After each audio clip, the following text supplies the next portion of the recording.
ஆரம்பத்திலே அல் குர்ஆனும் ஆதாரப்பூர்வமான நபிமொழிகளும் என்ற தலைப்பு எனக்கு தரப்பட்டிருந்தது. இங்கே வந்த பிறகு இது முஹர்ரம் மாதமாக இருக்கிற காரணத்தினாலும் இந்த நாகூர் பகுதியிலே முஹர்ரம் மாதத்தை குறித்து தவறான சில நம்பிக்கைகள் நிலவுகின்ற காரணத்தினாலும் இந்த கர்பலா என்ற வரலாறும் அதனுடைய பின்னணியை பற்றி இந்த சமுதாயத்திற்கு சொல்லுங்கள் என்று கேட்டுக் கொண்டிருக்கிறார்கள். எனவே அந்த தலைப்பின் கீழ் ஒரு சில செய்திகளை கூற நான் விரும்புகிறேன். இந்த முஹர்ரம் மாதத்திலே 10வது நாள் ஆஷூரா என்று சொல்லக்கூடிய 10வது நாள் இஸ்லாமிய மார்க்கத்திலே ஒரு சிறந்த நாளாக நபிகள் நாயகம் ஸல்லல்லாஹு அலைஹி வஸல்லம் அவர்களால் அறிவிக்கப்பட்ட நாள். இந்த நாளிலே நாம் எல்லாம் நோன்பு நோற்பது, இந்த நாளிலே சுன்னத்தான நோன்பு நோற்பதை நபிகள் நாயகம் ஸல்லல்லாஹு அலைஹி வஸல்லம் அவர்கள் நமக்கு வழிமுறை ஆக்கியிருக்க இந்த மாதத்துல 10வது நாள்ல. இந்த சமுதாயத்தில் வாழக்கூடிய பெரும்பாலான மக்கள் என்ன நினைக்கிறாங்க தெரியுமா? இந்த நோம்பு எதுக்கு வைக்கிறோம் கேட்டா கர்பலாவுக்காக தான் வைக்கிறோம். நோம்பு வைக்கிறது சுன்னத்துன்னு வழங்கி வச்சிருக்கிறாங்க. எதற்காக முஹர்ரம் மாசம் 10வது நாள் நோம்புன்னு கேட்டா ஹுசைன் ரலியல்லாஹு கொல்லப்பட்டாங்கல்ல, அதுக்கு தான், அதற்காகத்தான் இந்த நோம்பு வைக்கிறோம் அப்படின்னு நினைக்கக்கூடியவர்கள் தான் இந்த சமுதாயத்தில் பெருமளவுக்கு இருக்கிறார்கள். உண்மையிலேயே கர்பலா என்ற அந்த நிகழ்ச்சி ஒரு சோகமான நிகழ்ச்சியாக இருந்தாலும், அந்த நிகழ்ச்சியில ஏற்பட்ட ரணம் இன்றைக்கு வரைக்கும் கூட நம்ம மனசை உறுத்தி கொண்டு இருந்தாலும், அந்த நிகழ்ச்சிக்கும் இஸ்லாமிய மார்க்கத்திற்கு எந்த சம்பந்தமும் இல்லை. ஏன் சம்பந்தம் இல்ல? இஸ்லாமிய மார்க்கம் என்பது நபிகள் நாயகம் ஸல்லல்லாஹு அலைஹி வஸல்லம் அவர்கள் மூலமாக முழுமையாகிவிட்டது. அவங்க காலத்துக்கு பிறகு நடக்கிற எந்த நிகழ்ச்சியினாலையும் இஸ்லாமிய சட்டத்தில் ஒன்று கூடாது, குறையாது. கர்பலா என்பது நபிகள் நாயகம் ஸல்லல்லாஹு அலைஹி வஸல்லம் காலத்திற்கு பிறகு நடந்த ஒரு சோகமான நிகழ்ச்சி. இந்த நிகழ்ச்சி நடந்த காரணத்தினால இஸ்லாமிய மார்க்கத்தில் என்னவோ அதிகமாயிருமா, என்னவோ குறைஞ்சிருமா? ஆனால் இவர்கள் என்ன நினைத்துக் கொண்டிருக்கிறார்கள்? நபிகள் நாயகம் ஸல்லல்லாஹு அலைஹி வஸல்லம் பேரப்பிள்ளைக்கு நடந்த ஒரு மோசமான விளைவின் காரணமாக இஸ்லாமிய முஹர்ரம் மாசமே அந்த கர்பலா ஒட்டுனதுதான் என்று நினைக்கிறார்கள். அதனால இந்த நம்பிக்கை சரியா என்று நுழைவதற்கு முன்னால் கர்பலாவுடைய வரலாறு நீங்கள் தெரிந்து கொள்ள வேண்டும். கர்பலா ஏன் நிகழ்ந்தது? இந்த நாட்டில் எத்தனையோ பேர், இந்த மார்க்கத்தில் எத்தனையோ பேர் அல்லாஹ்வுக்காக வேண்டி தங்களுடைய உயிர் அர்ப்பணிச்சிருக்கிறாங்களே, அவர்களுடைய வரலாறுகள் எல்லாம் மறக்கப்பட்டு இந்த ஒரு வரலாறு தான் இருக்கிற மாதிரி ஏன் சித்தரிக்கப்படுகிறது? செஞ்சு பார்க்கணும்ல. ஹுசைன் ரலியல்லாஹு கொல்லப்பட்டது பெரிய ஒரு உலகத்தில் நடக்காத ஒரு அதிசயமா? அதுக்கு முந்தைய ஹம்சா, அதுக்கு முந்தைய யாசிர், அதுக்கு முன்னாடி எத்தனையோ சஹாபாக்கள் எல்லாம் வீர மரணம் அடைஞ்சிருக்கிறாங்க. அந்த வீர மரணம் அடைந்த சமுதாயத்தில் வந்தவர்களுக்கு ஒரு தியாகம்னு சொன்னா இந்த ஒண்ணுதான் ஞாபகத்துக்கு வருது. தியாகம்னா என்ன? ஹுசைன் மரணம், அது ஒண்ணுதான் அப்படி நினைக்கிறாங்க. அப்ப இந்த மாதிரியான ஒரு நம்பிக்கை எதனால் உருவானது அப்படின்னு சொன்னா, வரலாறை கர்பலாவில் இருந்து நீங்க படிக்க கூடாது. கர்பலாவை தெரிந்து கொள்வதாக இருந்தால் இன்னும் கொஞ்சம் முன்னாடியே போகணும். அப்பதான் இந்த கர்பலா ஏன் உண்டானது, எதற்காக உண்டானது, கர்பலாவிலிருந்து நம்ம பெற வேண்டிய படிப்பினை என்ன?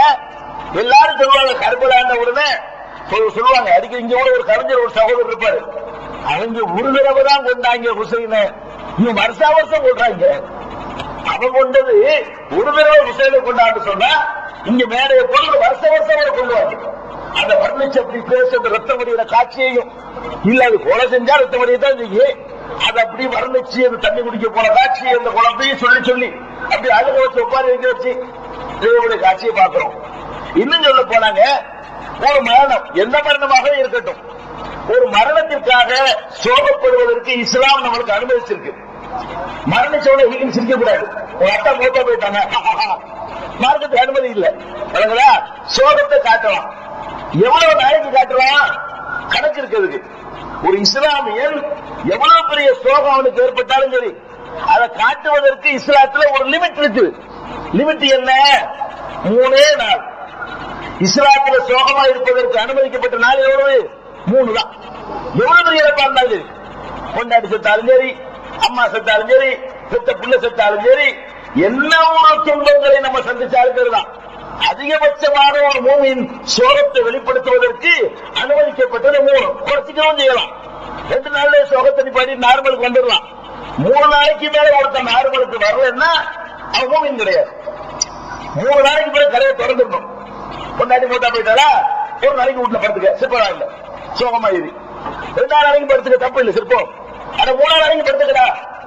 4வது நாளைக்கு நீ போய் கரையை திறக்கலன்னு சொன்னா நீ அல்லாவுக்கு எதிராக ஃபைட் பண்ற, அல்லாவுடைய தீர்ப்பு பொருந்திக்கல.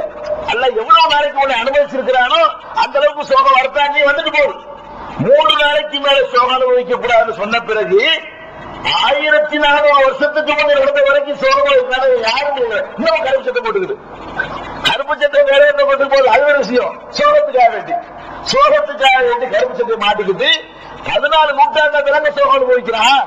3 நாளைக்கு மேலே அனுபவிக்க கூடாது இருக்கும் பொழுது அன்னைக்கு ஹுசைன் மோட்டா போனா பிள்ளைக்கு ஒரு மாரடிக்கிறது, மாரல் அடிச்சு நெஞ்சில் அடிச்சுக்கிட்டு அதுக்கு ரோட்ல அலையிறாங்க. அல்லா சாமி பேரு மெட்ராஸ்ல.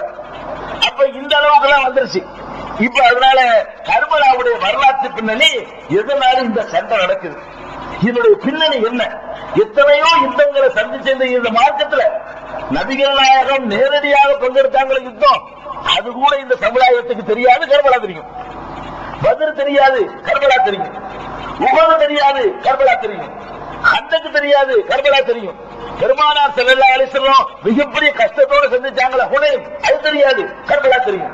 அப்ப கர்பலா என்பது என்னவோ நபிகள் நாயகத்துக்கு மேல ஒரு முக்கியமான நிகழ்ச்சியாக மாறி போயிடுச்சுன்னா அதனுடைய பின்னணி என்ன, ஏன் இந்த நிலைமை உருவானுச்சு, இது மட்டும் ஏன் ஒரு பெரிய தாக்கத்தை இந்த சமுதாயத்தில் ஏற்படுத்திருச்சு என்று கேட்டால் வரலாறு கொஞ்சம் பரட்டி பாருங்க. நபிகள் நாயகத்திலிருந்து வரணும், அது சுருக்கம் உரையாந்துருவோம். நபிகள் நாயகம் ஸல்லல்லாஹு அலைஹி வஸல்லம் அவர்கள் அல்லாஹ்வுடைய மார்க்கத்தை சொல்லி, இறை தூதர்னு சொல்லி, ஊர்ல கஷ்டப்பட்டு வருத்தப்பட்டு மதீனாவுக்கு போயிடுறாங்க. மதீனாவுக்கு போன உடனே அவங்க ஆட்சி தலைவராகவும் ஆகிறாங்க. இது எல்லாரும் தெரியும். மதீனாவுக்கு போன உடனே அவங்க தான் இந்த இஸ்லாத்தினுடைய ஆன்மீக தலைவர். ஆன்மீக தலைமை பதவி மட்டும் அவங்கள்ட்ட இல்ல, ஆட்சி பொறுப்பு அவங்கள்ட்ட தான். மதீனாவுக்கு போன உடனே ஆட்சி யார் கையில? அவங்க கையில தான். அவங்க வச்சதுதான் சட்டம். அப்படிங்கிற ஒரு நிலைமை இருக்குது. நபிகள் நாயகம் ஸல்லல்லாஹு அலைஹி வஸல்லம் மரணித்த பிறகு அந்த ஆன்மீக தலைமை இருக்குத, அது இன்னைக்கு வரைக்கும் காலி தான். இறை தூதர் என்ற ஆன்மீக தலைமை இருக்குத, அது யாரை கொண்டு நிரப்ப இயலாது. ஆன்மீக தலைமை இருக்குல்ல, இஸ்லாத்துக்கு யார் தலைவர் வந்தா யாரும் கிடையாது, அது வெற்றிடம் தான். அல்லாஹ்வுடைய ரசூலுடைய இருந்த அந்த சீட்ல கொண்டு 14 நூற்றாண்டா போனால் யாரையும் உட்கார வைக்க முடியாது. இறை தூதர் என்பது இறைவன் கொடுக்கிற கேரண்டி, அந்த அந்தஸ்து. இறைவன் தூதராக நியமிச்ச இடத்துல கூட நீங்க ஒரு அரசு நியமிச்சிட முடியுமா? முடியாது. அப்ப அது வெற்றிடமாக இருக்கிறது. ஆனா அது வழிகாட்டி நெறி இருந்துகிட்டு இருக்கிறது. நபி ஸல்லல்லாஹு அலைஹி வஸல்லம் அவர்களுடைய போதனை இருக்கிற காரணத்தினால, அவங்க கொண்டு வந்த வேதம் இருக்கிற காரணத்தினால இன்னைக்கு அவங்க தலைவராக இருக்கிறார்கள். இன்னைக்கு அவங்க தான் எங்களுக்கு வழிகாட்டி என்று சொல்லலாமே தவிர அந்த இடத்துக்கு இவர் வந்து சொல்ல இயலாது, யாரை குறித்தும் சொல்ல இயலாது. அதே நேரத்தில் அவர்களுடைய இன்னொரு தலைமை இருந்துச்சு. என்ன தலைமை? ஆட்சி தலைமை. அது நிகழ்ச்சி ஆகும். யாரும் ஆட்சி தலைவர் இல்ல, இஷ்டத்துக்கு ஆவணம் பண்ணிக்கணும்னு சொல்ல முடியுமா? கவர்மெண்ட் நடத்தி ஆகணும்ல. பெருமானார் ஸல்லல்லாஹு அலைஹி வஸல்லம் ஆன்மீக தலைவராக இருக்கிறதோட கவர்மெண்ட் நடத்துறாங்க, ஒரு அரசாங்கம் நடத்துறாங்க. அரசாங்கம் நடத்தினார்களே, ஆனால் அந்த இடத்துல ஒரு ஆள் வந்து ஆகணும், ஒரு ஆள் நியமிச்சு ஆகணும். அப்ப நபி ஸல்லல்லாஹு அலைஹி வஸல்லம் மரணித்த பிறகு என்ன அரசியலோடு சம்பந்தப்பட்டது கர்பலா. அப்பதான் இன்னத்தினால எல்லாம் இந்த பூசல் வருது, விவகாரம் வருதுங்கிறது எல்லாம் புரிஞ்சுக்கலாம். அதுக்காகத்தான் இது. அப்ப ரசூல் ஸல்லல்லாஹு அலைஹி வஸல்லம் மௌத்தா போன உடனே யாரு தலைவரா வர்றது? இந்த தலைமை, அந்த தலைமை இல்ல, ஆன்மீக தலைமைக்கு இல்ல, அரசியல் தலைமை. அரசியல் தலைமைக்கு யாரு வருவது என்பது அங்க ஒரு சின்ன பூசல் ஏற்படுது. பெரிய அளவு இல்ல, ஒரு அளவு அந்த சமுதாயத்தில் அது பெருசுன்னு சொல்லலாமே தவிர நம்ம காலத்தில் அலுவலகத்தில் அந்த மாதிரி நடக்கல. ஒரு பூசல். என்ன பூசல்? மக்காவாசிகள் நினைக்கிறாங்க நம்ம ரொம்ப தியாகம் பண்ணோம், நம்ம தானே ஊரை விட்டு வந்தோம், நம்ம தானே விடுவாசலாம் இழந்தோம், நம்மள தானே அந்த உயிரை நிறைய பேர் தியாகம் பண்ணிருக்கோம். அப்ப மக்காவாசிகளுக்கு தான் இந்த பதவி கிடைக்கணும். ரசூலுல்லாஹ்வுக்கு பிறகு அந்த பதவி யாரு கிடைக்கணும்? மக்காவாசி கிடைக்கணும். மதீனாவாசிகள் என்ன நினைக்கிறாங்கன்னு கேட்டா, இந்த ஆளுக்கு அகதியா வந்தாங்க, சாப்பிட கூட வழி இல்லாம வந்தாங்க, தங்கிறது கூட இடம் இல்லாம வந்தாங்க. வீட்டுல பாதியை கொடுத்தோம், சொத்துல பாதியை கொடுத்தோம், பரிசு மரத்துல பாதியை கொடுத்தோம், தோட்டத்துல பாதியை கொடுத்தோம், அணிஞ்சிருக்கிற ஆடையில பாதியை கொடுத்தோம். இப்படி எல்லாம் அரவணைச்சோம். ஆட்சியை வழங்கணும், அல்லாவுடைய ரசூலுக்காக அந்த ஆட்சியை வழங்கணும். ரசூலுக்கு பிறகு நம்மளுக்கு தான் இது வரணும். ஊர் நம்ம ஊரு, மண்ணு நம்ம மண்ணு. தஞ்சாவூர்ல அப்படி இருக்கா இல்லையா? இன்னமும் 25 வருஷம் ஆனால் பஞ்சு வட்டி தான் சொல்றீங்க. தஞ்சாவூர் மாவட்டத்துல இவனாச்சும் ஒரு பஞ்சம் பிடிக்கிறதுக்கா ஒருத்தங்க வந்துட்டான்னு சொன்னா அவனுக்கு என்ன பேரு? அஞ்சு வெட்டி. கூத்தாநல்லூர்ல, அத்திக்கடையில, பதக்குடியில, இந்த இருக்கிற சங்கரமண்டல்ல அவனுக்கு என்ன பேரு? பஞ்சு வெட்டி. ஊர் ஜமாத்துல இந்த கல்யாணத்தை கூட அவங்க குடும்பத்தை எழுத மாட்டாங்க, தனி நோட் புக் போட்டுருவாங்க, ஒரு நோட்ல பதிவு பண்ணுவாங்க. உங்களுக்கு லெக்சர் வரும். அப்ப நீங்க நினைக்கிறீங்கல்ல, அப்படியான நிரப்பு மதினாவாசிகளுக்கு இல்ல. ஆனாலும் எங்க ஊர் ஆட்சான வரணும், எங்க ஊர் மக்கள் தான் வரணுங்கிறாங்க. அப்ப மதீனாவாசிகள்ல முக்கியமான ஆள் யாருன்னு கேட்டா அன்சாரிகள் தலைவர் சாதிர் ரலியல்லாஹு அன்ஹு தான் மதீனாவாசிகள்ல பிரமுகர். மக்காவாசி வரணும்னா அதுல பிரமுகர் யாரு? அபூபக்கர். மக்காவாசி தான் வரணுங்கிறவங்களுடைய பார்வையில பிரமுகர் யாருன்னு கேட்டா அபூபக்கர் தான் வேட்பாளர். ஏன்னா மக்காவாசி ஹிஜ்ரத் பண்ணி போனவர்கள் அபூபக்கருக்கு நிகரா ஒருத்தர் கிடையாது. அவ்வளவு பெரிய சிறந்தவர், ரசூலுல்லாஹ்வுக்கு ரொம்ப நெருக்கமானவர். குர்ஆன்லயே அவர் தான் தோழர்னு அல்லாஹ் நிரூபிச்சான். வேற யாரையும் நீங்க தோழர்னு சொல்ல முடியாது. குர்ஆன்ல அல்லாஹ் என்ன சொல்லி காட்டுறான்? புகையில இருந்த சம்பவத்தை சொல்லும் பொழுது இது யகூலி சாஹிபிஹி, தனது தோழரிடத்தில் அவர் சொன்னார்னு சொல்லி அந்த தோழமையை அல்லாஹ் நமக்கு ப்ரூவ் பண்ணி காட்டுறான். அப்படிப்பட்ட தோழர் அபூபக்கர். அப்ப அபூபக்கர் வரணும் என்று சொல்லி ஒரு சாராரும், சாது வரணும் என்று சொல்லி ஒரு சாராரும் சண்டை போட்டுக்கிறாங்க. ஏன்னா லேசப்பட்ட தலைமை இல்ல. ஒரு பஞ்சாயத்துக்கு ஒரு வார்டுக்கு ஒரு சண்டை போடுறான். அன்றைக்கு உள்ள மதீனா தலைமைங்கிறது எப்படிப்பட்ட தலைமை? இன்றைக்கு இருக்கிற அமெரிக்காவுக்கு இருக்கிற மாதிரி நிகரான தலைமை. ரசூல் ஸல்லல்லாஹு அலைஹி வஸல்லம் உருவாக்கிட்டு போனாங்க அந்த வல்லரசு. அவங்க காலத்துல அவர்கள் தான் உலகத்தில் இருந்த பெரிய வல்லரசு. அவர்கள் மதீனாவுல காலடி எடுத்து வைக்கும் பொழுது வல்லரசு எது? பாரசீக நாடு. பாரசீகம் சொல்றமே அது வல்லரசு. இத்தாலின்னு சொல்றமே ரோம், ரோமாபுரி, அந்த ரோமாபுரி என்று சொல்லக்கூடிய இத்தாலி அது ஒரு வல்லரசு. இதெல்லாம் எப்ப? நபி ஸல்லல்லாஹு அலைஹி வஸல்லம் மதீனாவில் காலெடுத்து வைக்கும் பொழுது கைசர் கிஸ்ரா தான் வல்லரசா இருந்தாங்க.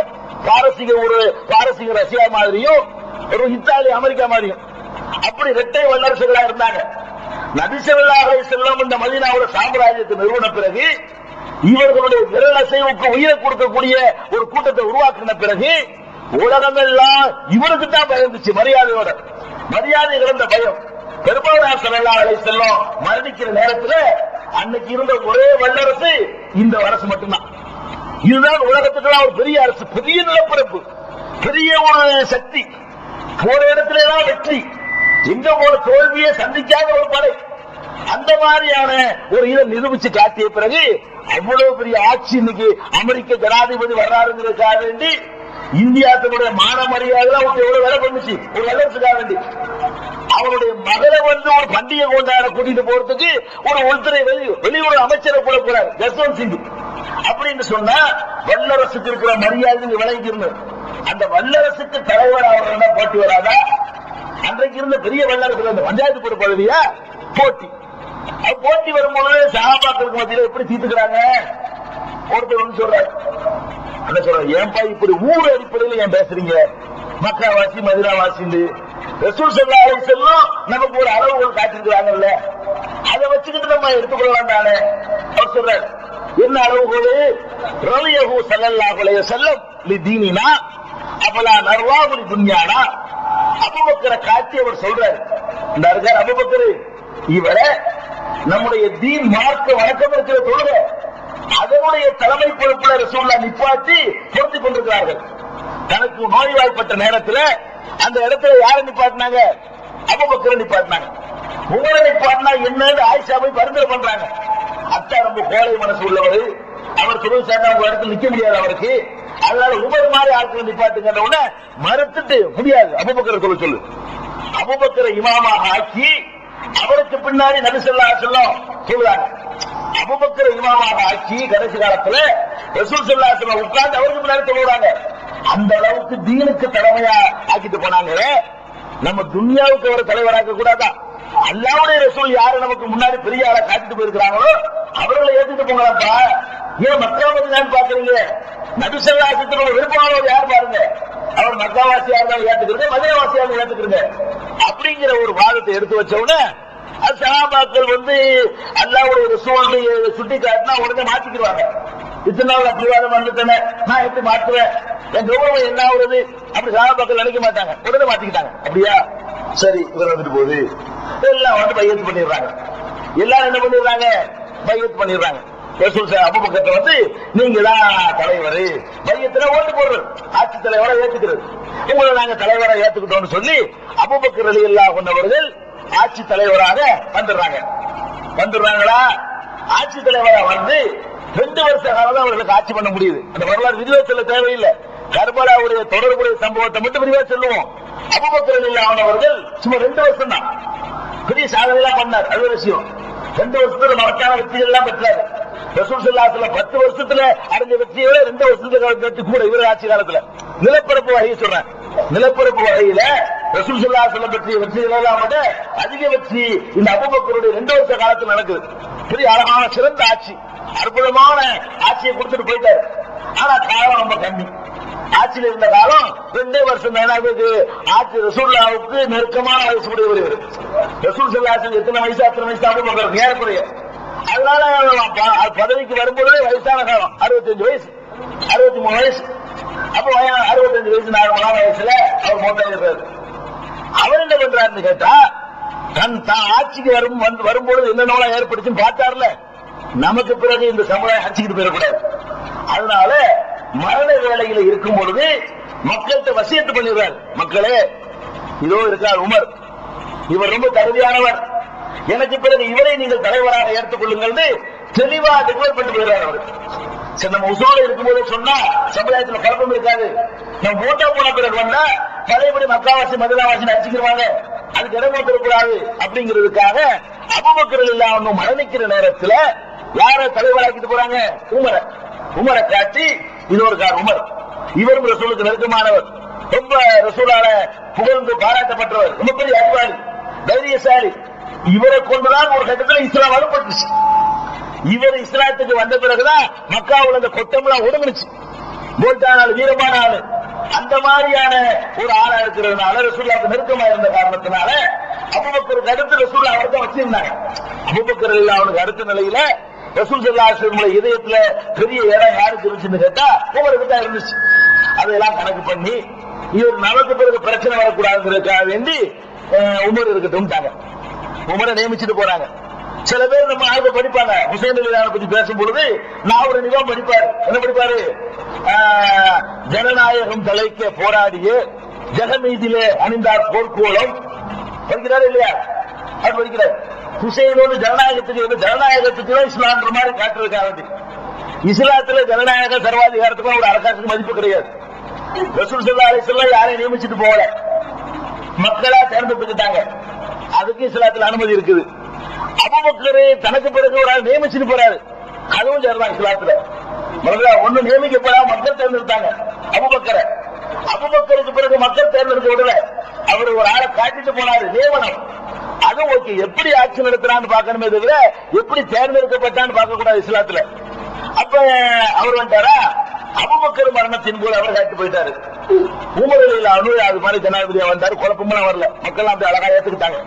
உமர் ரலியல்லாஹு அன்ஹுடைய ஆட்சியை மக்கள் சந்தோஷமா ஏத்துக்கிட்டாங்க. இன்னொருத்தர் போட்டியில வேட்பாளர் இல்ல, அந்த போஸ்டா வரதுன்னு சொல்லுவாங்கல்ல, அந்த மாதிரி அவர் ஆட்சிக்கு வந்துடுறாரு. ஆட்சிக்கு ஒரு 10 ஆண்டு காலம் அற்புதமான சிறந்த அருமையான ஆட்சி. எந்த அளவுக்கு அபூபக்கருடைய ஒரு சிறந்த ஆட்சி நீங்க சொல்லக்கூடாது, அவருடைய காலம் குறைவு. அதனால அவருடைய ஆட்சியுடைய இந்த சாதனைகள்லாம் வெளி உலகத்துக்கு வரல. காந்தி கூட உமரைத்தான் சொல்ல முடிஞ்சு. காந்தி கூட என்ன சொன்னாரு கேட்டா, இந்தியாவில உமருடைய ஆட்சியை நான் நிலைநாட்ட வேண்டும் அப்படின்னு சொன்னார். இஸ்லாத்தினுடைய 2ஆம் ஜனாதிபதி அபூபக்கர் அவர் சொல்லல. ஏன்னு கேட்டா 2 வருஷம் ஒரு மனிதன் சில சாதனைகள் செய்வதற்கு ஒரு 10 வருஷம் 5 வருஷமா வேணும். இவர் 10 ஆண்டு காலத்துல சிறப்பான அந்த நீதியான நேர்மையான உலகத்துக்கு வழிகாட்டக்கூடிய நீதினா ஒவ்வொரு தான் நீதி. அப்படி அந்த மாதிரியான எளிமையான அப்பழுக்கற்ற ஒரு ஆட்சியை உலகத்தில் நிலைநாட்டி காட்டிட்டு அவரு கொல்லப்படுறார். அபூபக்கர் ரலியல்லாஹு மாத்திரம் தான் இயற்கையான மரணம்.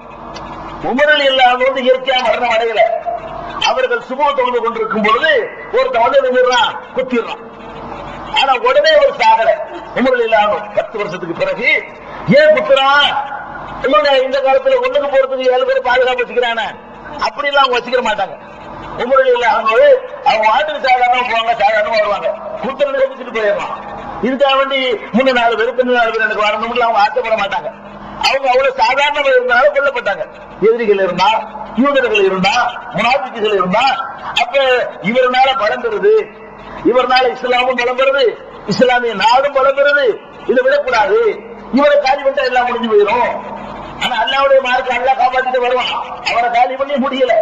அல்லாவுடைய ரசூல் ஓட்டா போய் முடியல. இந்த மார்க்கம் ரசூல் ஓட்டா போய் இந்த மார்க்க முடியல. அபூபக்கர் ஓட்டா போனாலும் இந்த மார்க்க முடியாது. யாரு ஓட்டா போனாலும் இந்த மார்க்கம் இருந்துகிட்டு இருக்கும். அல்லா காப்பாற்றிட்டு இருக்கும். அப்ப ஒரு கத்தியால குத்தப்பட்ட உடனேயே என்ன ஆகுது? சில நாட்கள் குற்றுயிரும் கொலையுறும் சொல்லுவாங்களே, அந்த மாதிரி ஒரு விஷயம் இருக்கிறார். அதனால என்ன பண்றாருன்னா, அடுத்த ஏற்பாடு என்னன்னு செய்வதற்கு அவகாசம் கிடைக்குது. அவனுக்குள்ள பொத்துன்னு போயிருந்தாரு வைங்க, அடுத்த ஆட்சி பத்தி சிந்திச்சிருக்க முடியாது. இவருக்கு இந்த காயப்பட்டு கிடந்த காரணத்தினால அவர் ஊசலாடிக்கிட்டு இருக்கிறதுனால அவர் என்ன பண்ணிட்டாரு? எனக்கு பிறகு எப்படி நடக்கணும், யாரு ஆட்சியாளரை வரணும் அப்படிங்கிறதுக்கு ஒரு ஏற்பாடு செய்யறாரு. என்ன ஏற்பாடு? அபூபக்கர் மாதிரி ஏற்பாடு செய்யல. இவர் பார்க்கிறாரு, ரசூல் ஸல்லல்லாஹு அலைஹி வஸல்லம் அவர்கள் வாழ்ந்த காலத்துல 10 பேரை சொர்க்கவாசின்னு சொன்னாங்க. 10 பேர் என்னங்க சொர்க்கவாசின்னு சொன்னாங்க. 10 பேர் யாரு? 4 பேர் உங்களுக்கு தான் தெரியும். எந்த 4 பேரு? 4 கலீஃபாங்கறீங்களே, அந்த 10 பேர்ல இந்த 4 பேர் இருக்கிறாங்க. அபூபக்கர், உமர், உஸ்மான், அலி. இந்த 4 பேரும் அந்த 10 உள்ளவர்கள். இது தெரியும். இந்த 4 பேர் போக இன்னொரு 6 பேர் இருக்கிறாங்க. அவர்களும் சொர்க்கவாசிகள் என்று நபி ஸல்லல்லாஹு அலைஹி வஸல்லம் அவர்களால் நற்சான்று பகரப்பட்டவர்கள், டோட்டல் சமுதாயத்தில் சிறந்தவர்கள். அந்த ஒட்டுமொத்த அம்புட்டு சமுதாயத்திலும் சேர்த்து மிகச் சிறந்தவர்கள் என்று பொறுக்கி எடுக்கிறதா இருந்தால் நபி ஸல்லல்லாஹு அலைஹி வஸல்லம் பொறுக்கவே இல்லை. நபி ஸல்லல்லாஹு அலைஹி வஸல்லம் தேர்வு பிரகாரம் 10 பேர் அப்படி முதல்ல வந்து நிற்பாங்க. அந்த 10 பேர் யாரு? 4 கலீஃபாக்கள் ஆச்சா. அதுக்கப்புறம் அப்துல் ரஹ்மான் இப்னு அவுஃப் ஒருத்தர், பெரிய பணக்காரருங்க, எளிமையா கல்யாணம் பண்ணாரு. ரசூலுல்லாஹ்வோட கூப்பிடாம போய் தானா கல்யாணம் பண்ணிட்டு வந்தாரு. அந்த மனிதர் அப்துல் ரஹ்மான் இப்னு அவுஃப், அவர் ஒரு ஆளு. அதே மாதிரி சயீத், அவர் ஒரு ஆளு. சாது, அவர் ஒரு ஆளு. தல்ஹா, அவர் ஒரு ஆளு. ஜுபைர், அவர் ஒரு ஆளு. எத்தனாச்சு? 6 யாரு சொல்றா? யாராவது சொல்லுங்க. அபூபக்கர், உமர், உஸ்மான், அலி, அப்துல் ரஹ்மான் இப்னு அவுஃப், சாது, சயீத், தல்ஹா, ஜுபைர், ஆமிர். ஆக 10 பேர். இந்த 10 பேரும் நபி ஸல்லல்லாஹு அலைஹி வஸல்லம் அவர்களால் சொர்க்கவாசிகள் என்று நன்மாராயம் சொல்லப்பட்டவர்கள். இவர் என்ன பண்றாருன்னு கேட்டா, உமர் 10 பேரை கணக்கில் எடுத்துக்கிறார். கண்ட ஆளுக்கு தேர்ந்தெடுக்க கூடாது. இந்த 10 பேர் தான் தேர்ந்தெடுக்கிற பொறுப்பை ஏற்றுக்கணும். 10 பேர்ல அபூபக்கர் மௌத்தா போயிட்டாரு. இவருக்கு முந்தைய 9. இவரும் ஒரு ஆளு போக போறாரு. மிச்சம் எத்தனை பேர் இருப்பா? மிச்சம் 8 பேர் இருப்பாங்க. 8 பேர் இருப்பாங்க. இன்னும் ஒருத்தர் வந்து சயீதுன்னு நினைக்கிறார். சயீத் அவருக்கு அதுக்கு முந்தைய மௌத்தா போயிட்டாரு ஏற்கனவே, சாதாரணமான மரணம். மீதி இருந்தது யாரு? 7 பேர் இருந்தாங்க. 7 பேர்ல என்ன செய்யறான்னு கேட்டா, அந்த ஆமீர்ங்கிறவரு தனக்கு சொந்தக்காரர், உமருக்கு சொந்தக்காரன் சேர்க்க மாட்டேன்ட்டாரு. சொந்தக்காரர் சேர்க்க மாட்டேன். மீதி 6 பேர். இந்த 6 பேரும் சேர்ந்து நீங்கள் யாரை தலைவராக தேர்ந்தெடுக்கிறீர்களோ அதை சமுதாயமே நீங்க ஏத்துக்கணும். அவர் தலைவரை தேர்ந்தெடுக்கிற பொறுப்பை செலக்ட் பண்ணி ரசூல் ஸல்லல்லாஹு அலைஹி வஸல்லம் யாரை மிகச் சிறந்தவர்கள் என்று பட்டியல் போட்டார்களோ அந்த ஆட்கள்ல இருந்து பொறுக்கி எடுத்து மூத்தா போன அபூபக்கரை விட்டுவிட்டு, தன்னை விட்டுவிட்டு, அவரை மூத்த போறத கணக்கு முந்தி மூத்தா போயிட்டாரு, அவரையும் விட்டுவிட்டு, தன் சொந்தக்காரரையும் கழிச்சுவிட்டு மீதி உள்ள 6 பேர்த்தையும் பொறுப்பை படிச்சுட்டு போயிட்டாரு. நீங்க 6 பேரும் சேர்ந்து யாரை தேர்ந்தெடுக்கிறீர்களோ அதுதான் அவரை தான் தலைவர்.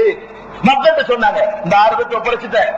இந்த 6 பேரும் என்னால் தேர்வு செய்யப்பட்டவர்கள் இல்லை, அல்லாஹ்வுடைய ரசூலுடைய செலக்ஷன், ரசூலுடைய வாயால் நல்லவர் என்று சொல்லப்பட்டவர்கள், அவங்க கையில நான் வந்து ஒப்படைச்சிட்டு போயிட்டேன் அப்படின்னு மக்கள்கிட்ட சொல்லிட்டு போயிட்டாரு. அப்போ சொன்னாரு, நீங்கள் 2 அணியாக பிரிந்து விடுவீர்களேயானால், யாரை தேர்வு செய்வது என்பதிலே நீங்கள் 2 அணியாக பிரிந்து விடுவீர்களேயானால், எந்த அணியில் அப்துல் ரஹ்மான் இப்னு அவுஃப் இருக்கிறாரோ அதை தேர்ந்தெடுத்துக் கொள்ளுங்க. 3 போயிட்டாங்க. அப்ப 2 தலைவரா தேர்ந்தெடுக்க முடியும். அதை ஐடியா பண்ணாரு. சமமா போயிட்டு என்ன பண்றது, 4-2 கூட பிரச்சனை இல்ல, இங்கிட்ட கூட அங்கிட்ட கூட இருந்தா எதை எடுக்கிறது, எந்த அணியில் அப்துல் ரஹ்மான் இருக்கிறாரோ அவரை தேர்ந்தெடுத்துக் கொள்ளுங்கள் அப்படின்னு சொல்லி ஒரு அற்புதமான வழியை காட்டிட்டு செய்யறாரு. அவரு உமரில் அனுமத்தாயிடுறாங்க. இப்ப ஜனாதிபதி தேர்ந்தெடுக்கணும். 6 பேரும் கூடுறாங்க. 6 பேரும் கூடும் பொழுது ஃபர்ஸ்ட் என்னன்னு கேட்டா அவர் கேட்கிறார். 6 பேர் மசோதா பண்ணி அலிதான் தகுதியானவர், இல்ல அப்துல் ரஹ்மான் நீங்க தான் தகுதியானவர் எல்லாருமே சேர்ந்து. ஏன்னா உமரே எப்படி நினைச்சாரு, நம்ம கலீஃபா வந்ததுனால உஸ்மான 3வது இடம்ங்கிறோம், அலிய 4வது இடம்ங்கிறோம். உண்மையில அந்த 6 பேர்ல 3வது இடம் கொடுக்கக்கூடிய ஆள் யாருன்னு கேட்டா அப்துல் ரஹ்மான் அவுஃப் தான். எல்லாரும் தேர்ந்தெடுத்தது யாருன்னு கேட்டா நீங்க தான் ஆட்சியாளர் வர வேண்டியது யாரு, 5 பேரும் சேர்ந்து சொல்றாங்க நீங்க தான் வரணும் அப்படிங்கிறாங்க. அப்போ உமரா அலியாலும் மதிக்கப்பட்டவர், அவர் உஸ்மானாலே மதிக்கப்பட்டவர், மீதி உள்ள 4 பேராலே மதிக்கப்பட்டவர், உமராலே மதிக்கப்பட்டவர். 2 அணியா பிரிந்து விட்டால் உஸ்மான் அணியில சேருங்க உமரை நான் சொல்லல, 2 அணியா பிரிஞ்சுட்டா அலி அணியில சேர்ந்துருங்கன்னு சொல்லல. 2 அணியா பிரிந்து விட்டால் அலி உஸ்மான் எல்லாம் ஓட கட்டி கொடுங்க, நீங்க அப்துல் ரஹ்மானுக்கு முக்கியத்துவம் கொடுங்க. அப்படிப்பட்ட Abu Bakr, Umar, Abdul Rahman Awf என்றுதான் வரிசைப்படுத்தணும். அந்த அளவுக்கு சிறந்த சகாபி. அதனால அவர் தான் 3வது ஜனாதிபதியாக தேர்வு செய்யப்படுகிறார். ரசூலுல்லாஹி அபூபக்கர் உமருக்கு பிறகு அவர் என்ன பண்றார், தேர்வு செய்யப்பட்ட உடனே தேர்வு செஞ்சுட்டீங்கல்ல, சரி இப்ப நான் எடுக்கிறதா முடிவு, நான் விரும்பவில்லை. அப்படிப்பட்ட தியாகம் லேசப்பட்ட ஆள் இல்லைங்க. உமர் தேர்ந்தெடுத்தாருன்னா அவருக்கு அந்த அப்பனுக்கு அந்த பதவிக்கு ஆசைப்படாத தன்மையை பார்த்துட்டு இந்த அடுத்த பதவி சுகம் விரும்ப மாட்டாங்க. சரியான ஆள் அதை காட்டினாரு. எல்லாரும் சேர்ந்து ஜனாதிபதி இந்த உடனே ஒரு வல்லரசுடைய அதிபர் போஸ்ட் வருது, சிசி எட்டி உடைக்கிறார், வரலாற்றுல அப்படி பிரகாசிக்கிறார். அப்துல் ரஹ்மான் அவுஃப் இருக்கிறாரு, அவ்வளவு செல்வம் செல்வாக்கு எல்லாமே இருக்குது. இது போக இந்த பதவி வேற வருது. இப்படி ஒரு வல்லரசு பதவியை தூக்கி எறிஞ்ச ஒருவரை வரலாற்று நீங்க காண முடியாது. அப்துல் ரஹ்மான் அவுஃபுக்கு நிகரான ஒருத்தரை காண முடியாது. வரலாறு தேர்ந்தார். அந்த பதவி வந்த உடனே சொல்றாரு, நீங்க எல்லாரும் சேர்ந்து என்ன படிச்சிட்டீங்களா, நான் இந்த முடிவு எடுக்கணும், இப்ப நான் எடுக்கிறேன், நீங்க கேட்கணும். என்கிட்ட ஒப்படைச்சிட்டதுனால நான் ஏற்ற கொடுக்கணும், அவருக்கு நான் இருக்க மாட்டேன், நான் இருக்க மாட்டேன், நான் அந்த பதவி சீட்ல உட்கார மாட்டேன், நான் ஒருவரை தேர்ந்தெடுப்பேன், அவர் வந்து என்ன செய்யணும், ஆட்சியில் இருக்கணும். இனிமே உங்களுக்கு அதிகாரம் தேர்ந்தெடுக்க அதிகாரத்தை முடிச்சிட்டீங்க, நீங்க என் பொறுப்புல கொடுத்துட்டீங்க, இப்ப நான் யார்ட்ட விடாம பொறுப்பேற்றார். அவர் கொடுத்து என்ன செய்யறாரு, அதிரல் இல்லாமட்ட வர்றாரு. அவருடைய செலக்ஷன் உஸ்மான் வரல வழங்கணும். மக்கள் எல்லாம் தேர்ந்தெடுக்கிறது இவரை 3வது அந்தஸ்துக்கு. இவர் அதை வாங்கிட்டு என்ன செய்யறாரு, இவர் உட்கார்ல சீட்ல அலியை கூப்பிடுறாரு, அலியே உம்மிடத்தில் அதை தருகிறேன். உஸ்மான் கொடுக்கல, யார்கிட்ட கொடுக்கிறாரு, உம்மிடத்தில் தருகிறேன், என்னை தேர்ந்தெடுத்தீங்கல்ல, நான் விரும்பல, நீ இருந்து ஆட்சி பொறுப்புல, ஆனா ஒரு கண்டிஷன், கண்டிஷன் தருவேன்டாரு. என்ன கண்டிஷன், நமக்கு முன்னாடி அல்லாஹ் ரசூலுடைய வழிகாட்டுதல் இருக்குது, அது போக 2 ஆட்சியாளர்கள் சிறப்பான ஆட்சி பண்ணிட்டு போயிருக்கிறாங்க, ஷைஹைன் அபூபக்கர் உமர் 2 பெரியார்கள், உனக்கு முன்னாடி 2 பெரியார்கள் ஆட்சி பண்ணிட்டு போயிருக்கிறாங்க. உனக்கு உள்ள கண்டிஷன் என்னன்னு கேட்டா, குர்ஆன்ல உள்ளபடியும் ஹதீஸ்ல உள்ளபடியும் ஆட்சி பண்ணணும். ஆட்சி செய்யற முறைகள் எப்படி இருக்கணும்னு கேட்டா, அந்த 2 பெரியார்களும் எப்படி செய்தார்களோ அந்த முறையில் தான் உங்களுடைய ஆட்சியை அமைத்துக் கொள்ளணும். இதான் கண்டிஷன். அது என்ன பண்றாருன்னா, நிபந்தனை இல்லாமல் ஆட்சியை தரந்தா கொடு. அவர் பாருங்க, பதவி தானே, அவர் மாட்டேன்ட்டாரு. இந்த கண்டிஷன் போட்டு பதவி தான் எனக்கு தேவை கிடையாது. அல்லாஹ்படி அல்லாஹ் சொல்லபடி நடக்கணுங்கிறீங்க, நான் ஒத்துக்குருவேன். ரசூல் சொல்லபடி நடக்கணுங்கிறீங்க, ஒத்துக்குருவேன். அபூபக்கர் ஒவ்வொரு நாயகம் ஒத்துக்கணும். அவர் என்ன ரசூலா, நம்ம என்ன செய்யறோம், அந்த இமாமும் இந்த இமாமுங்கிறோம். அபூபக்கர் ஒவ்வொரே பண்றாரு. இவர் அபூபக்கர் வழி இதான், நான் வேற ஒரு முறையில் ஆட்சி பண்ணுவேன், நான் வேற ஒரு பொருளாதார கொள்கையை கொண்டு வருவேன், நான் வேற ஒரு திட்டத்தை அமல்படுத்துவேன். அதுக்கே ஆட்சிக்கு இந்த இவங்க 2 பேரும் எடுத்துக்கிட்டோம் இருக்குது, அதோட சிறப்பா நான் பண்ண முடியாதா? அதனால அல்லாஹ் ரசூல் கண்டிஷன் போடுறத நான் ஒத்துக்குருவேன்.